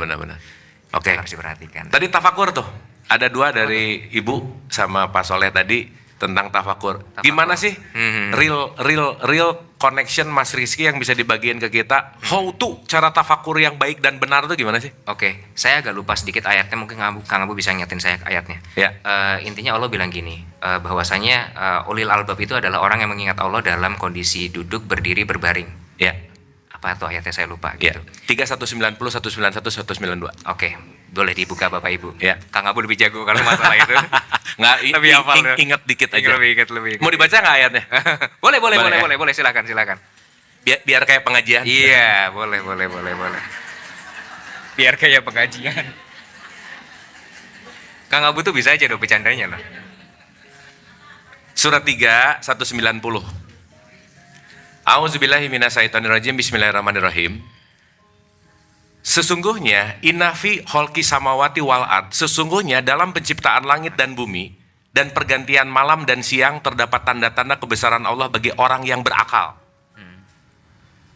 Yaitu 191-nya, orang-orang yang mengingat Allah sambil berdiri, duduk atau dalam keadaan berbaring, dan mereka memikirkan tentang penciptaan langit dan bumi seraya berkata, ya Tuhan kami, tidaklah Engkau menciptakan semua ini sia-sia, Maha Suci Engkau, lindungilah kami dari azab neraka. Nah, itu dia. Jadi tafakur itu sebetulnya adalah tentang mengingat Allah dalam kondisi duduk, berdiri, berbaring. Oke. Saya punya sebuah cerita Kang Abu. Saya nggak tahu ibu-ibu udah pada bapak-bapak ibu-ibu udah pernah dengar cerita ini belum? Tahu nggak kenapa Rasulullah itu bisa dapat kesadaran pertamanya dan kapan momentumnya? Ada yang pernah dengar? Belum. Kang Abu? Belum. Beneran? Bener. Oke. Kirain ini aja, nggak tahu. Gitu. Jadi Rasul itu sebelum menikah dengan Khadijah, gitu kan? Rasul itu kan adalah seorang penggembala kambing ya Kang Abu? Ya. Penggembala kambing gitu. Nah, pada saat kemudian Rasul itu usianya ya sekitar 20-an lah ya sebelum menikah dengan Khadijah itu lagi menggembala kambing gitu. Nah, menggembala kambing itu kan di pada saat itu kan di padang yang sangat luas gitu. Di padang yang sangat luas, apalagi di tanah Arab itu kan ya benar-benar padang tuh bisa luas banget gitu. Dan pada saat itu juga belum ada polusi udara, belum ada polusi cahaya, jadi bintang-bintang itu masih sangat terang, kelihatan semuanya gitulah.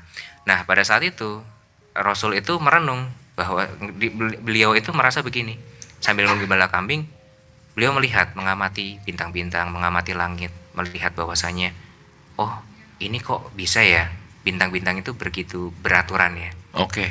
Kenapa kok matahari itu nggak mendahului bulan? Kenapa kok siang itu nggak mendahului malam? Gitu. Artinya apa? Artinya semua ini ada keteraturan dong di baliknya. Dan bahkan pada saat dua bintang bertabrakan, gitu kan, hancur, itu kan pasti akan membentuk sebuah keteraturan baru. Apakah itu buruk? Enggak. Gitu. Maka sebetulnya manusia ini dalam hidup pun juga sebetulnya sudah dalam keteraturan juga. Tapi kenapa kok manusia ini tidak bisa merasakan keteraturannya? Gitu. Nah, itulah kesadaran pertamanya Rasulullah. Gitu. Maka kalau misalkan kita, makanya kenapa kok diajarkan ketika kita mau belajar bertafakur, pergilah ke alam, gitu kan, lihatlah langit, pandanglah langit, renungilah bintang-bintang, gitu kan, renungilah alam di sekitar kita, supaya apa? Supaya kita bisa sadar bahwasanya dunia ini tuh bukan kita aja loh, gitu loh. Inti daripada tafakur itu kan sebenarnya menyadarkan kita bahwasanya kita sebagai manusia ini bukan siapa-siapa. I see. Gitu. Bahwa kita itu adalah bagian daripada keteraturannya yang luas ini, hanya saja kita diberikan akal karena tugas kita itu sebagai khalifah, gitu aja. Gitu. Maka kalau misalkan kita ngomong teknisnya tafakur seperti apa, saya itu sampai dengan hari ini Kang Abu, itu tuh kalau misalkan saya mau pergi katakanlah saya mau healing atau apa gitu, saya tuh sangat amat menghindari masuk ke mal-mal gitu. Saya tuh sangat menghindari. Kalau masuk ini udah pada salah semua sih ya, udah jelas ya. Kalau ada butuhnya, bukan justru kalau di sini nomor 1, mallnya di mana gitu Mas. Itu nomor 1. Bukan berarti nggak pernah, cuma bukan berarti nggak pernah juga gitu kan. Cuma kalau ada kebutuhannya aja. Kalau pas misalkan memang saya mau refresh, mau apa, saya lebih banyak cari alam gitu. Karena apa? Karena ketika saya benar bersama dengan alam itu, saya bisa benar-benar kemudian merasakan koneksi yang nyata gitu. Bahwasanya kita itu ternyata dengan alam semua satu nggak terpisah loh. Ternyata kita satu bagian keteraturan loh. Gitu. Dan kalau dalam keramaian pun juga, saya tuh dari dulu nggak tahu kenapa Kang Abu, saya tuh punya hobi ngelamun. Saya tuh dari dulu punya hobi ngelamun. Jadi kalau misalkan saya tuh suka gini, ke Blok M, tahu kan? Blok M itu yang ke arah apa ya? Habis itu yang mau turun ke arah Blok M tuh, yang pokoknya bawahnya Taman Literasi. Iya. Gitu. Nah, saya tuh suka ngeliat kerumunan di situ. Saya suka bengong aja ngeliatin di situ. Gitu. lihat hiruk pikuk di situ, dan di situ saya bisa merenung banyak gitu. Saya bisa ngelihat, oh ternyata orang itu ternyata sudah punya orbit hidupnya masing-masing ya. Gitu. Mereka tuh lagi mengorbit loh sebetulnya. Iya. Gitu. Kayak gitu sih. Kalau cara tafakur model saya sih seperti itu, Pak, Bu. Gitu, mudah-mudahan menjawab ya. Jadi ngelamun adalah kunci ya. Set gitu. Tapi ya maksudnya menjeda kali ya. Oke. Gitu Bu, kira-kira ada pertanyaan spesifik?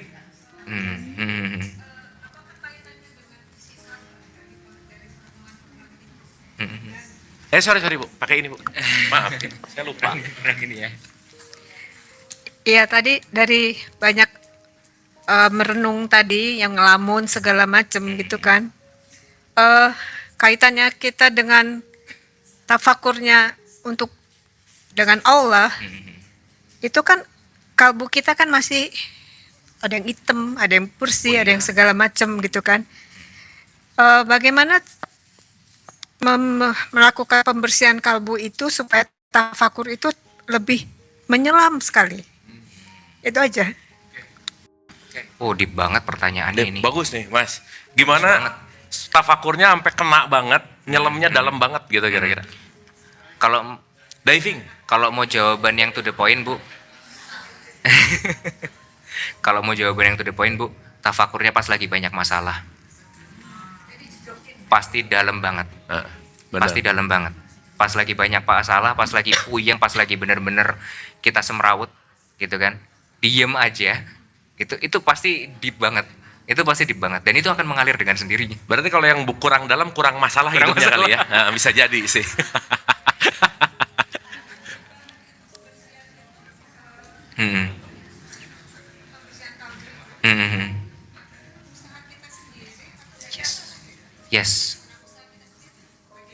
Yes, karena usaha kita sendiri pastinya. Oh, mungkin pertanyaannya gimana caranya kolbunya jadi bersih? Bisa Tazkiyatun nafs lah Mas. Tazkiyatun nafs. Gimana Mas? Oke, makanya kan ada yang namanya sholat daim kan. Daim ya. Sholat daim kan. Sholat daim itu kan sholat setiap saat tuh bukan gini, bukan artinya apa namanya. Tapi kurang terkenal sih di kita sholat daim tuh ya. Sholat daim gitu kan maksudnya adalah ketika gini. Prakteknya adalah ketika misalkan kita dapat misalkan nih gini. Ibu itu tasnya baru gitu kan. Astaghfirullahalazim. Artinya kita sadar. Gitu loh. Setiap saat kita mendapatkan trigger dari realitas kita sadar. Setiap ada trigger lagi sadar lagi. Setiap ada trigger lagi sadar lagi gitu. Jadi saya suka ngomong gini. Kalau bahasanya Carl Jung, diri kita itu kan punya shadow, gitu kan, punya shadow, ya kan. Nah, shadow itu tuh adalah sesuatu yang tidak bisa sama sekali kita hilangkan dalam hidup kita. Itu akan selalu menemani kita sampai dengan kita wafat nanti. Gitu. Nah, maka caranya adalah bagaimana kita menyadari shadow sebagai shadow, bukan shadow sebagai pengendali kapalnya. Gitu. Makanya selalu analogikan seperti ini, Bu. Ketika kita naik motor, saya nggak tahu ibu-ibu relate nggak naik motor ya? Anggap aja ibu naik motor lah ya. Naik motor, kemudian boncengin orang di belakang, gitu. Mau orangnya itu berisik, mau orangnya itu ngerangkul kita, mau orangnya itu nepuk-nepuk kita apa segala macam, kita harus ingat bahwasannya dia tetap penumpang. Dia bukan yang harusnya mengendalikan motor kita. Kitalah yang harusnya nyetir kendaraan ini. Kita yang lebih tahu rutenya, kita yang lebih tahu perjalanannya, dia cuma numpang. Tapi beda cerita kalau yang diboncengnya istri sih. Oh iya ya. Beda cerita. Ya.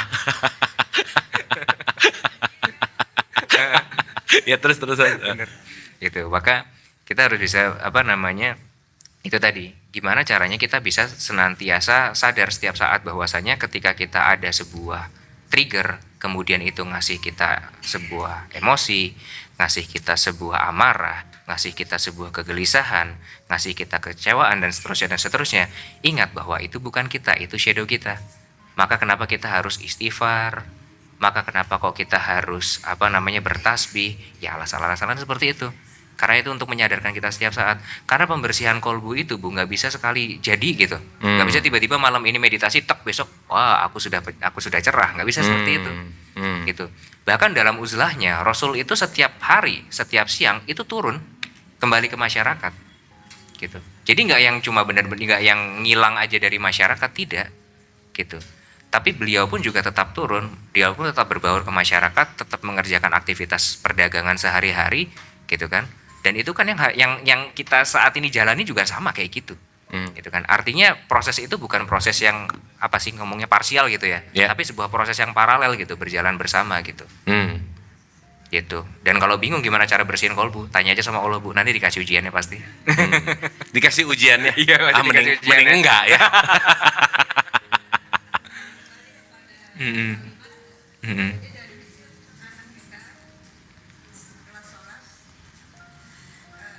Tafakur. Yes.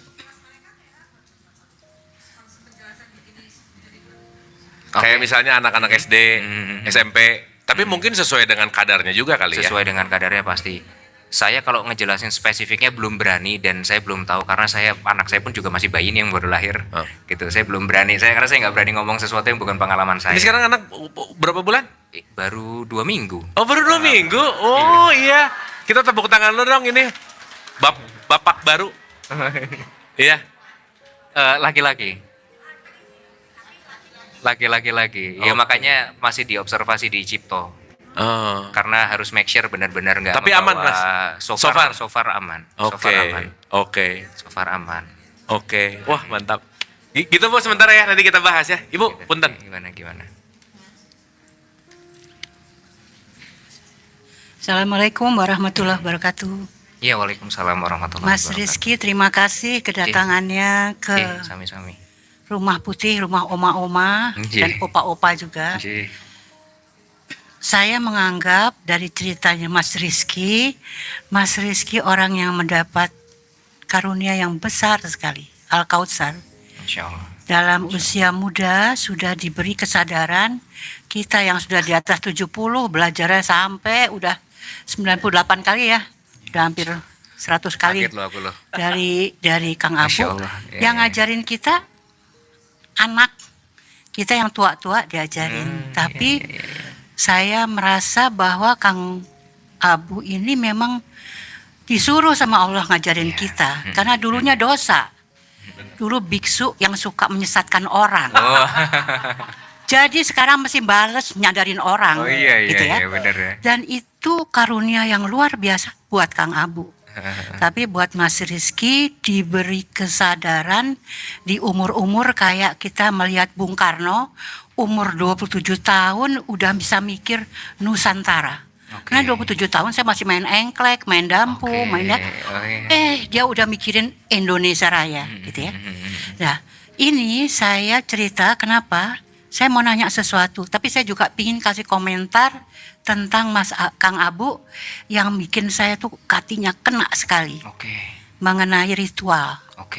Kang Abu selalu ngomong, saya jangan dianggap guru, saya ini sesama belajar. Dan ada dari masyarakat dan para peserta kajian, gimana sih udah ngajarin tapi bilangnya jangan dibilang guru gitu ya. Jadi salah lagi dibilang nggak mau guru. Padahal itu kerendahan hati.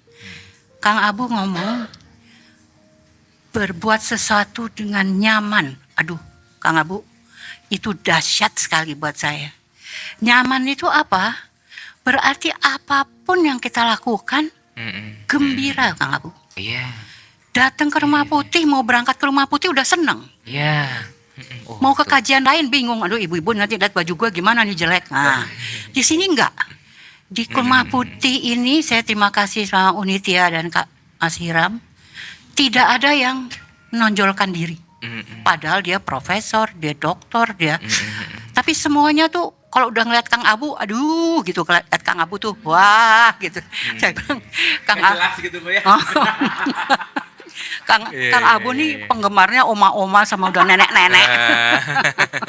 Tapi itu nasibnya dia deh karena dosa dulu ya. Jadi saya mau bilang bahwa Kang Abu ngajarin saya pertanyaan ini.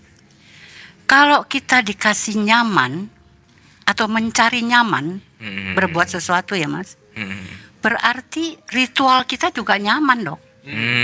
Iya kan? Berarti kita nggak boleh lagi ngerasa, duh sholat berat banget sih. 5 kali lagi. Dan saya sudah mengalami itu. Waktu saya kecil, saya protes sama ayah saya. Pap, aku mau keluar dari Islam. Kenapa? Temenku tiap kali cuma seminggu sekali pakai baju cakep, wangi. Kalau aku pakai daster, butut, 5 kali lagi, kebanyakan. Terus saya bilang, kamu tuh apa sih yang dicari di dalam ritual itu? Ini yang saya cerita ke Kang Abu. Saya bilang, saya itu nggak suka keberatannya tuh 5 kali, masa sih? Emangnya kamu kalau sholat nggak wangi? Enggak, daster bau segala macem. Boleh nggak sekali seminggu aja? Saya tanya. Kalau orang main basket berapa orang? 5. Boleh nggak 6? Enggak, Pap, itu volley. Kalau Papa main sepak bola 10 boleh nggak? Ya nggak bisa, nggak ada kipernya. Kenapa begitu? Ya itu udah aturannya, Pap. Nah, itu saya masih SD. Dia bilang, itu aturannya. Kalau kamu mau jadi Islam, ya aturannya 5. Kalau nggak mau, ya udah kamu keluar ikut yang 1 kali seminggu. Itu saya terima sekali. Saya menerima sebagai anak masih SD yang protes mau keluar dari Islam. Terus saya tanya lagi, tanya lagi sama ayah saya, sebetulnya kamu tuh ngapain sih pakai sholat gitu? Saya pingin sesuatu, Pap, dalam hidup saya. Apa itu? Bahagia. Itu masih SD. Saya bilang, pokoknya aku minta bahagia. Oh, saya bisa kasih, kata ayah saya. Benar, benar. Saya bisa kasih kamu sampai akhir hayat kamu bahagia. Tapi ada syaratnya. Apa syaratnya? Sholat 5 waktu. Nggak boleh tinggal. Balik gampang saya bilang. Pokoknya kamu sholat 5 waktu, kamu bahagia. Itu saya pegang, Mas Rizky. Jadi saya ikut tur kemana, ke Dieng, ke Pacitan, kemana sekolah SD, saya cari tempat untuk wudhu, untuk bisa sholat. Semua teman tanya, kenapa sih lo sholat banget, ngapain sih? Karena aku mau bahagia, kayak mau dikasih permen gitu. Dan itu motivasi saya bisa merasa that's my life mission gitu ya. Sekarang pertanyaan saya itu setelah saya mendengar Kang Abu bilang nyaman. Saya tanya, kalau Tuhan memang mau bikin saya nyaman, ngapain dia susah-susahin saya? Ya kan? Terus saya mulai bertanya, kenapa saya mesti 5 waktu? Ya kan? Setelah sekarang udah tua, tapi dulu sih ngikut aja, pokoknya saya mau bahagia. Nah, sekarang saya tanya sama Mas Rizky. Mas Rizky kan sudah diberi kesadaran itu dari usia muda. Diberi pengertian tentang kesadaran keberadaan Tuhan yang kata Mas Abu bukan sosok loh di dalam hati kita. Iya, benar. Saya mau tanya, apakah Mas Rizky dengan kesadaran itu merasa menjadi orang yang lebih baik? Karena itu kesadaran, tapi belum tentu itu perilaku dari Mas Rizky. Seperti juga para penghafal Quran, hafiz, saya nggak percaya, mereka nggak ngerti artinya. Saya punya saudara yang tiap saat sehari 100.000 kali berzikir dengan segala macam zikir, tapi pemarahnya luar biasa. Jadi saya mau tanya Mas Rizky, kasih dong kita kata-kata yang saya seperti dikasih sama Kang Abu. Nyaman, itu dingin sekali. Karena Kang Abu mengingetin saya yang Ustadz Jabir yang bilang, kemurkaan Tuhan itu kalah telat dengan kasih sayangnya. Jadi tolong saya dikasih kata-kata seperti Kang Abu bilang ke saya, nyamanlah dalam segala sesuatu. Itu aja, Kang. Terima kasih. Wah, deep. That's deep. Dalam sekali. Terima kasih. Dalam sekali. Nanti tolong disambung Mas Rizky, gimana cara mengubah segmen kajian supaya rada-rada mama muda ya. Nah, jangan oma-oma banget gitu ya, kira-kira ya. Masya Allah, Masya Allah. Kalau saya gini, Bu, sadar Bu, bahwa kita ini orang-orang zolim. Kita ini zolim, Bu. Kita ini orang-orang zolim, Bu. Ya. Kalau kita merasa bahwasanya kita sudah mampu, sama seperti saya tadi yang tiba-tiba ngerapel sholat di malam hari, gitu kan, merasa sudah jago, merasa sudah ngerti semuanya, maka saya akan kemudian kehilangan makna daripada sholat itu sendiri. Tapi karena saya merasa bahwa saya ini setiap hari masih berbuat zolim, saya pertahankan syariat itu, gitu. Jadi jangan merasa diri kita itu sudah suci. Gitu. Kadang-kadang kita belajar seperti ini cuma geser dogma aja, ya kan? Kita ngerasa bahwasanya, oh kamu yang belajar syariat, kamu masih tersesat, gitu. Kamu masih level awam. Gitu. Enggak. Syariat itu dengan hakikat itu kan pada dasarnya 2 kaki, Bu. Harus berjalan secara bersamaan gitu. Dan bagaimana cara kita untuk mengintegrasinya? Ya caranya adalah dengan menyadari bahwasanya hati kita itu senantiasa kotor gitu. Kita kan nggak pernah bersih, Bu. Setiap hari kita terpapar loh oleh realitas. Bahkan dari waktu duhur sampai dengan asar yang waktunya sangat super duper singkat ini, misalkan hanya berapa sih, 2 jam, 3 jam gitu kan. Banyak sekali paparan-paparan terhadap hati kita gitu. Kalau kita nggak bersihin ketika waktu asar, gimana kita bisa jalanin waktu maghrib sampai dengan waktu maghrib nanti, gitu. Jadi senantiasa itu doa yang waktu itu diamalin ke saya juga, Kang Abu. Jadi sama masalah seorang mursyid saya diamalin bahwa kamu harus selalu bilang sama dirimu bahwa kamu itu orang yang zolim gitu. Oke, selalu menyadari bahwa selalu ada kezoliman di sini gitu ya. Kezoliman di sini gini. Karena kalau misalkan kamu nggak menyadari itu, kamu nggak mungkin bisa tetap istiqomah untuk berada di jalan Tuhan gitu. Iya. Oke. Gitu. Oke. Thank you, Mas. Nih keren banget. Ada lagi Ibu dan Bapak? Apa enggak? Masih ada pasti. Ya. Oh iya, monggo.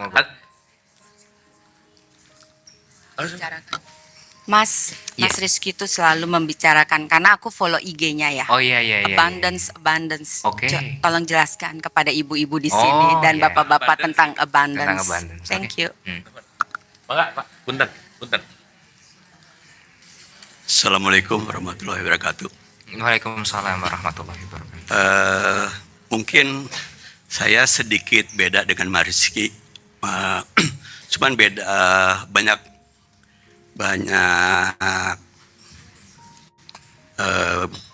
bedanya juga gitu ya.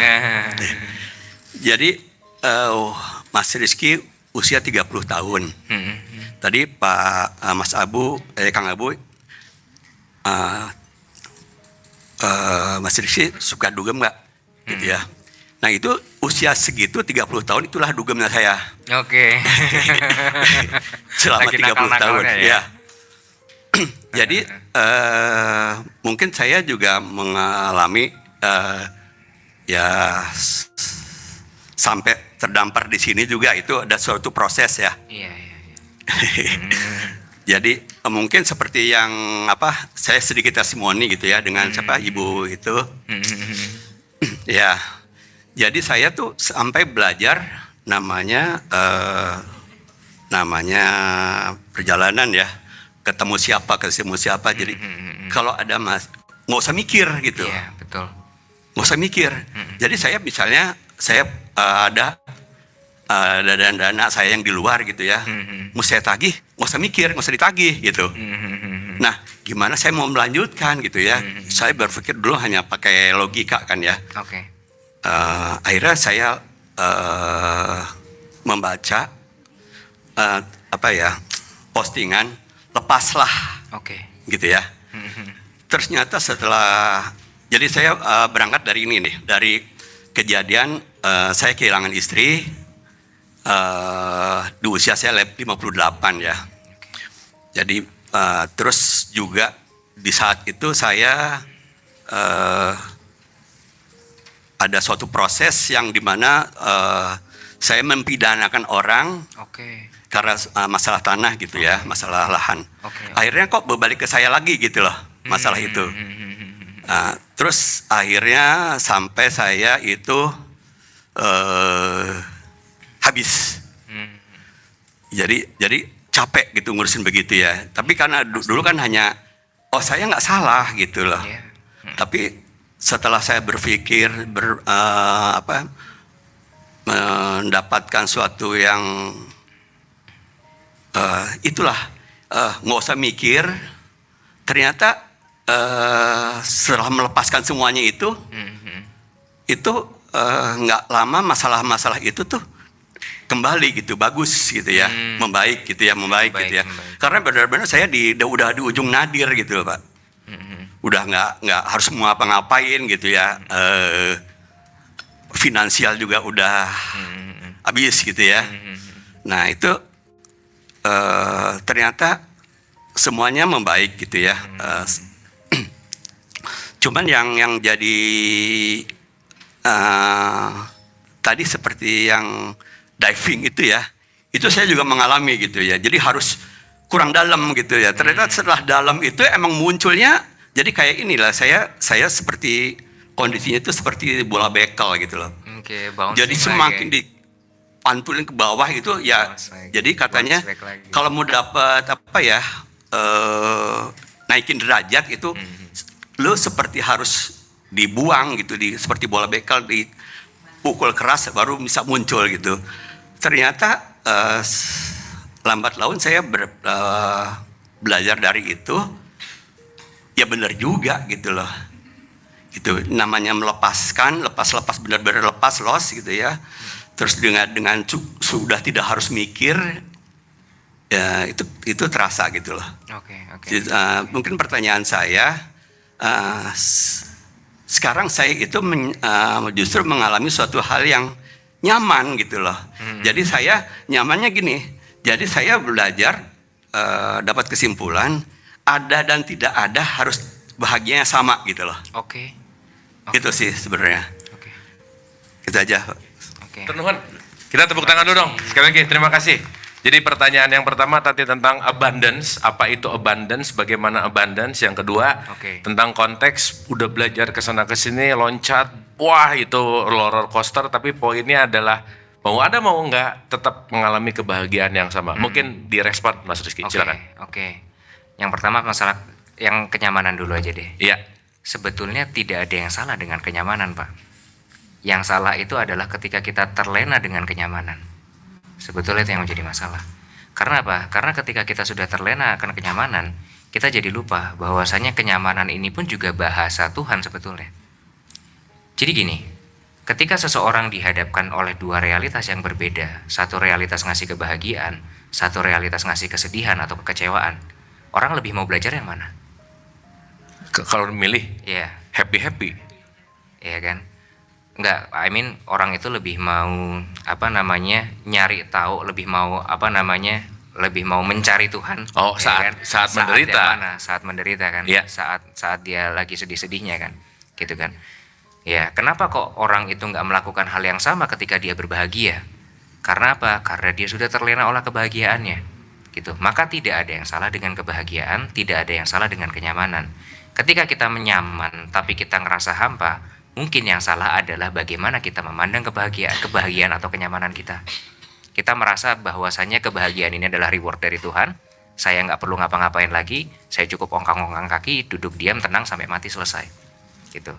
Sebetulnya di balik kebahagiaan itu ada pelajaran, ada pesannya juga, gitu. Itu yang jarang sekali kita sadari sebagai manusia, gitu. Jadi sebetulnya nggak ada yang salah dengan kenyamanan, wong hidup nyari nyaman kok, gitu kan. Ketika kita ngelihat Rasulullah misalkan, kita ngelihat Rasulullah kok hidupnya nggak ada nyaman-nyamannya ya, gitu kan. Dari perspektif kita, tapi dari perspektifnya beliau itu nyaman sekali, bisa selalu terkoneksi dengan Tuhan kok, gitu kan. Dan beliau nggak punya rasa bahwasanya ini adalah hidupku, maka aku harus menjadikan ini ideal, egoku harus terpenuhi semua. Nggak ada rasa seperti itu, gitu. Maka itu tadi, sadari bahwasanya di balik setiap nikmat, di balik setiap kebahagiaan itu selalu ada pesan daripada Allah, gitu. Maka banyak-banyak bersyukur, banyak-banyak bertafakur, gitu kan. Karena hanya dengan cara itulah kita bisa ketemu tuh makna di balik kebahagiaan ini tuh apa, gitu. Yang penting bukan kebahagiaannya sebenarnya, tapi maknanya apa, gitu. Dan terkait dengan abundance juga, Kang Abu, gitu kan. Nah ini menarik soalnya abundance itu topik sejuta umat. Sejuta umat. Semua orang pengen ke situ kan. Betul. Dan ini nyambung sama kebahagiaan loh, Kang Abu. Oke, gimana? Orang itu kan mendefinisikan abundance itu kan dengan sesuatu yang pasti bahagia lah. Kalau aku abundance pasti bahagia gitu. Tapi tanpa sadar abundance-nya digantungkan pada segala sesuatu yang berasal dari luar dirinya. Merasa bahwasanya kalau abundance itu berlimpah ruahnya tuh materinya banyak, uangnya banyak segala macam gitu. Benar sih, memang benar itu gitu. Cuma pada akhirnya dia nggak menyadari esensi daripada uang dan materi itu untuk apa. Kan tadi ya, segala sesuatu yang kita keluarkan di dunia ini semuanya itu pengeluaran di jalan Tuhan. Dan pengeluaran di jalan Tuhan itu sudah pada porsinya masing-masing dan kita nggak boleh menuntut balik akan semua itu. Gitu. Maka yang namanya abundance itu bukan tentang dirimu berlimpah ruah, tapi bagaimana kamu mengalirkan keberlimpahan dirimu ini agar menjadi berkah kepada sekitar. Gitu. Itu definisi daripada abundance. Maka abundance itu bukan tentang dirimu, tapi kesadaran bahwasanya dirimu ini di sini tuh nothing loh. Gitu. Kang Abu, Rasul itu Ya kan, makanya kenapa Rasulullah itu bilang kaya itu adalah kayanya hati gitu. Karena kayanya hati itu begini, Rasul itu ketika sudah menjadi pemimpin politik, sudah mendirikan negara Madinah pada saat itu masih Yastrib, itu kan perang terus Kang Abu. Ya. Dan pendapatan terbesar negara pada saat itu tuh dari mana sih? Dari rampasan perang. Pernah tahu nggak Bapak Ibu, Rasul itu ngambil berapa dari rampasan perang? Dari rampasan perang, Rasul itu ngambil berapa? Pernah dengar nggak? Pernah dengar nggak, Bu? 1/5. Yes, 1/5. Jadi katakanlah dapat 100 juta, yang diambil 20 juta. Dan 20 juta itu masih dibagi-bagi lagi. Sisanya apa? Sisanya dibagiin. Gitu. Nah pertanyaannya, bisa nggak kita kayak gitu? Gitu. Artinya, saya udah pernah pakai analogi juga tuh. Analoginya kayak kita lagi makan bakso gitu kan. Kita dikasih semangkok sambal sama pedagang baksonya, gitu kan. Apa mau kita masukin semua itu sambalnya semangkok, kita suntak semua ke mangkok kita, kan rusak rasa bakso, jadi nggak enak gitu kan. Maka kita harus bisa, oh ya sudah, bagianku cuma 2 sendok aja kok, sisanya untuk meja sebelah gitu. Nah, that's abundance gitu. Oke. Kenapa? Yang mana? Surat 8 ayat 40 Pak, di Quran ada.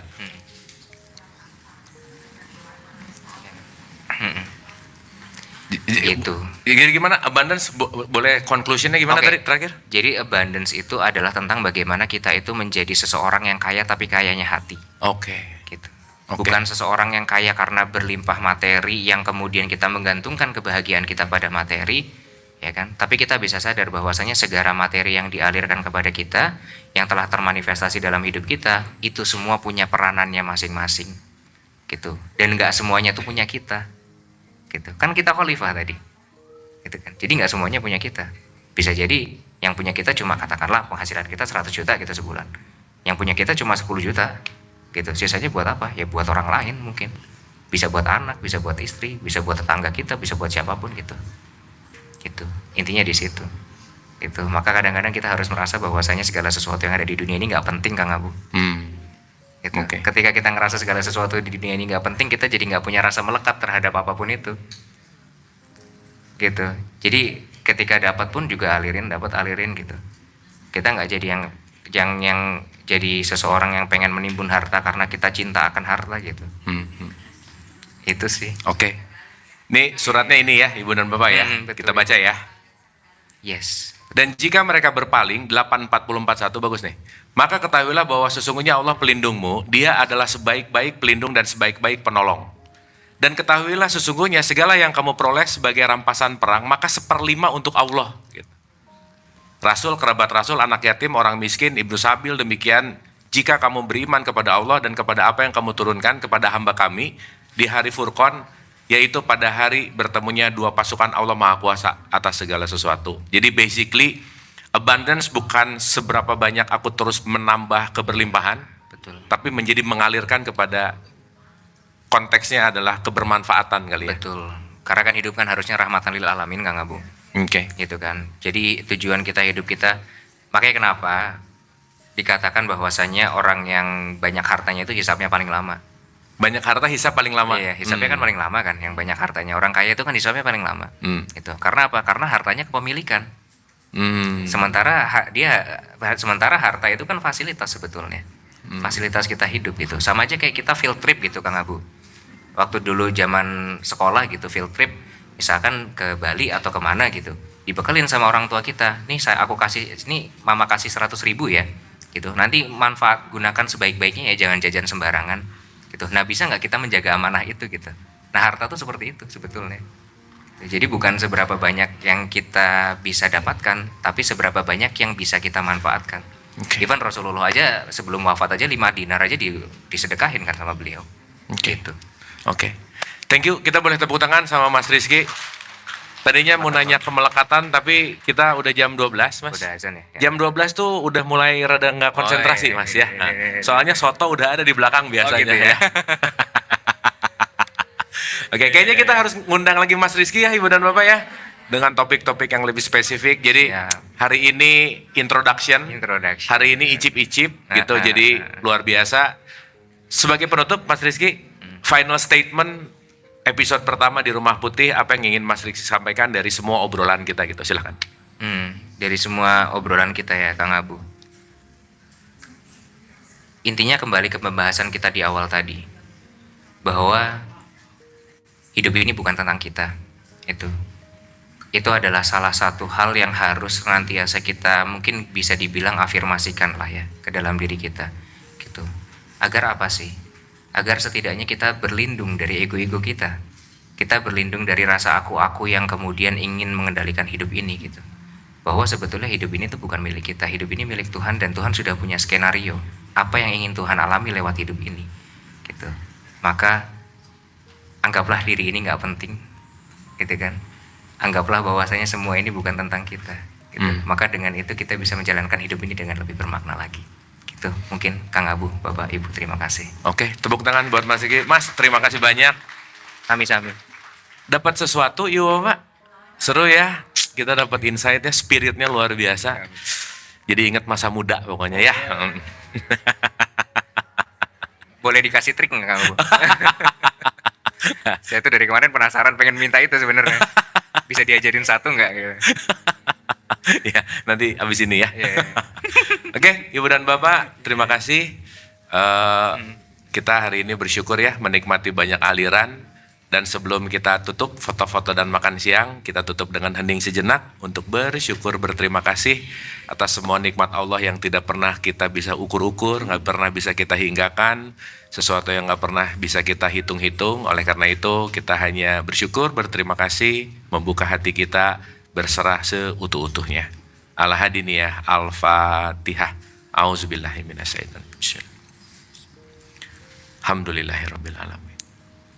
Ar-Rahmanir-Rahim. Maliki yaumiddin. Iyyaka na'budu wa iyyaka nasta'in. Ihdinas siratal mustaqim. Siratal ladzina an'amta 'alaihim ghairil maghdubi 'alaihim waladdallin. Amin. Allahumma rabbighfirli wa liwalidayya warhamhuma kama rabbayani shaghira. Rabbana atina fid dunya hasanah wa fil akhirati hasanah wa qina adzabannar. Wa adkhilnal jannata ma'al abrar. Ya Aziz, Ya Ghafar, Ya Rabbal Alamin. Subhana rabbika rabbil izzati amma yasifun. Wassalamun ala mursalin. Walhamdulillahi rabbil alamin. Amin, amin ya Allah ya Rabbal Alamin. Ibu Bapak hatur nuhun, terima kasih. Semoga bermanfaat. Sekali lagi mohon maaf lahir dan batin. Dan yang paling pasti Ibu Bapak tetap sehat dan bahagia. Sampai ketemu minggu depan. Mohon maaf lahir batin sekali lagi. Wabillahi taufiq wal hidayah. Assalamualaikum warahmatullahi wabarakatuh. Hatur nuhun. Kita tepuk tangan buat kita semua. Anda telah menonton video ini hingga di penghujung video. Semoga video ini bermanfaat untuk Anda, serta dapat menjadikan diri Anda lebih baik dari hari kemarin. Nantikan video kami selanjutnya. Terima kasih.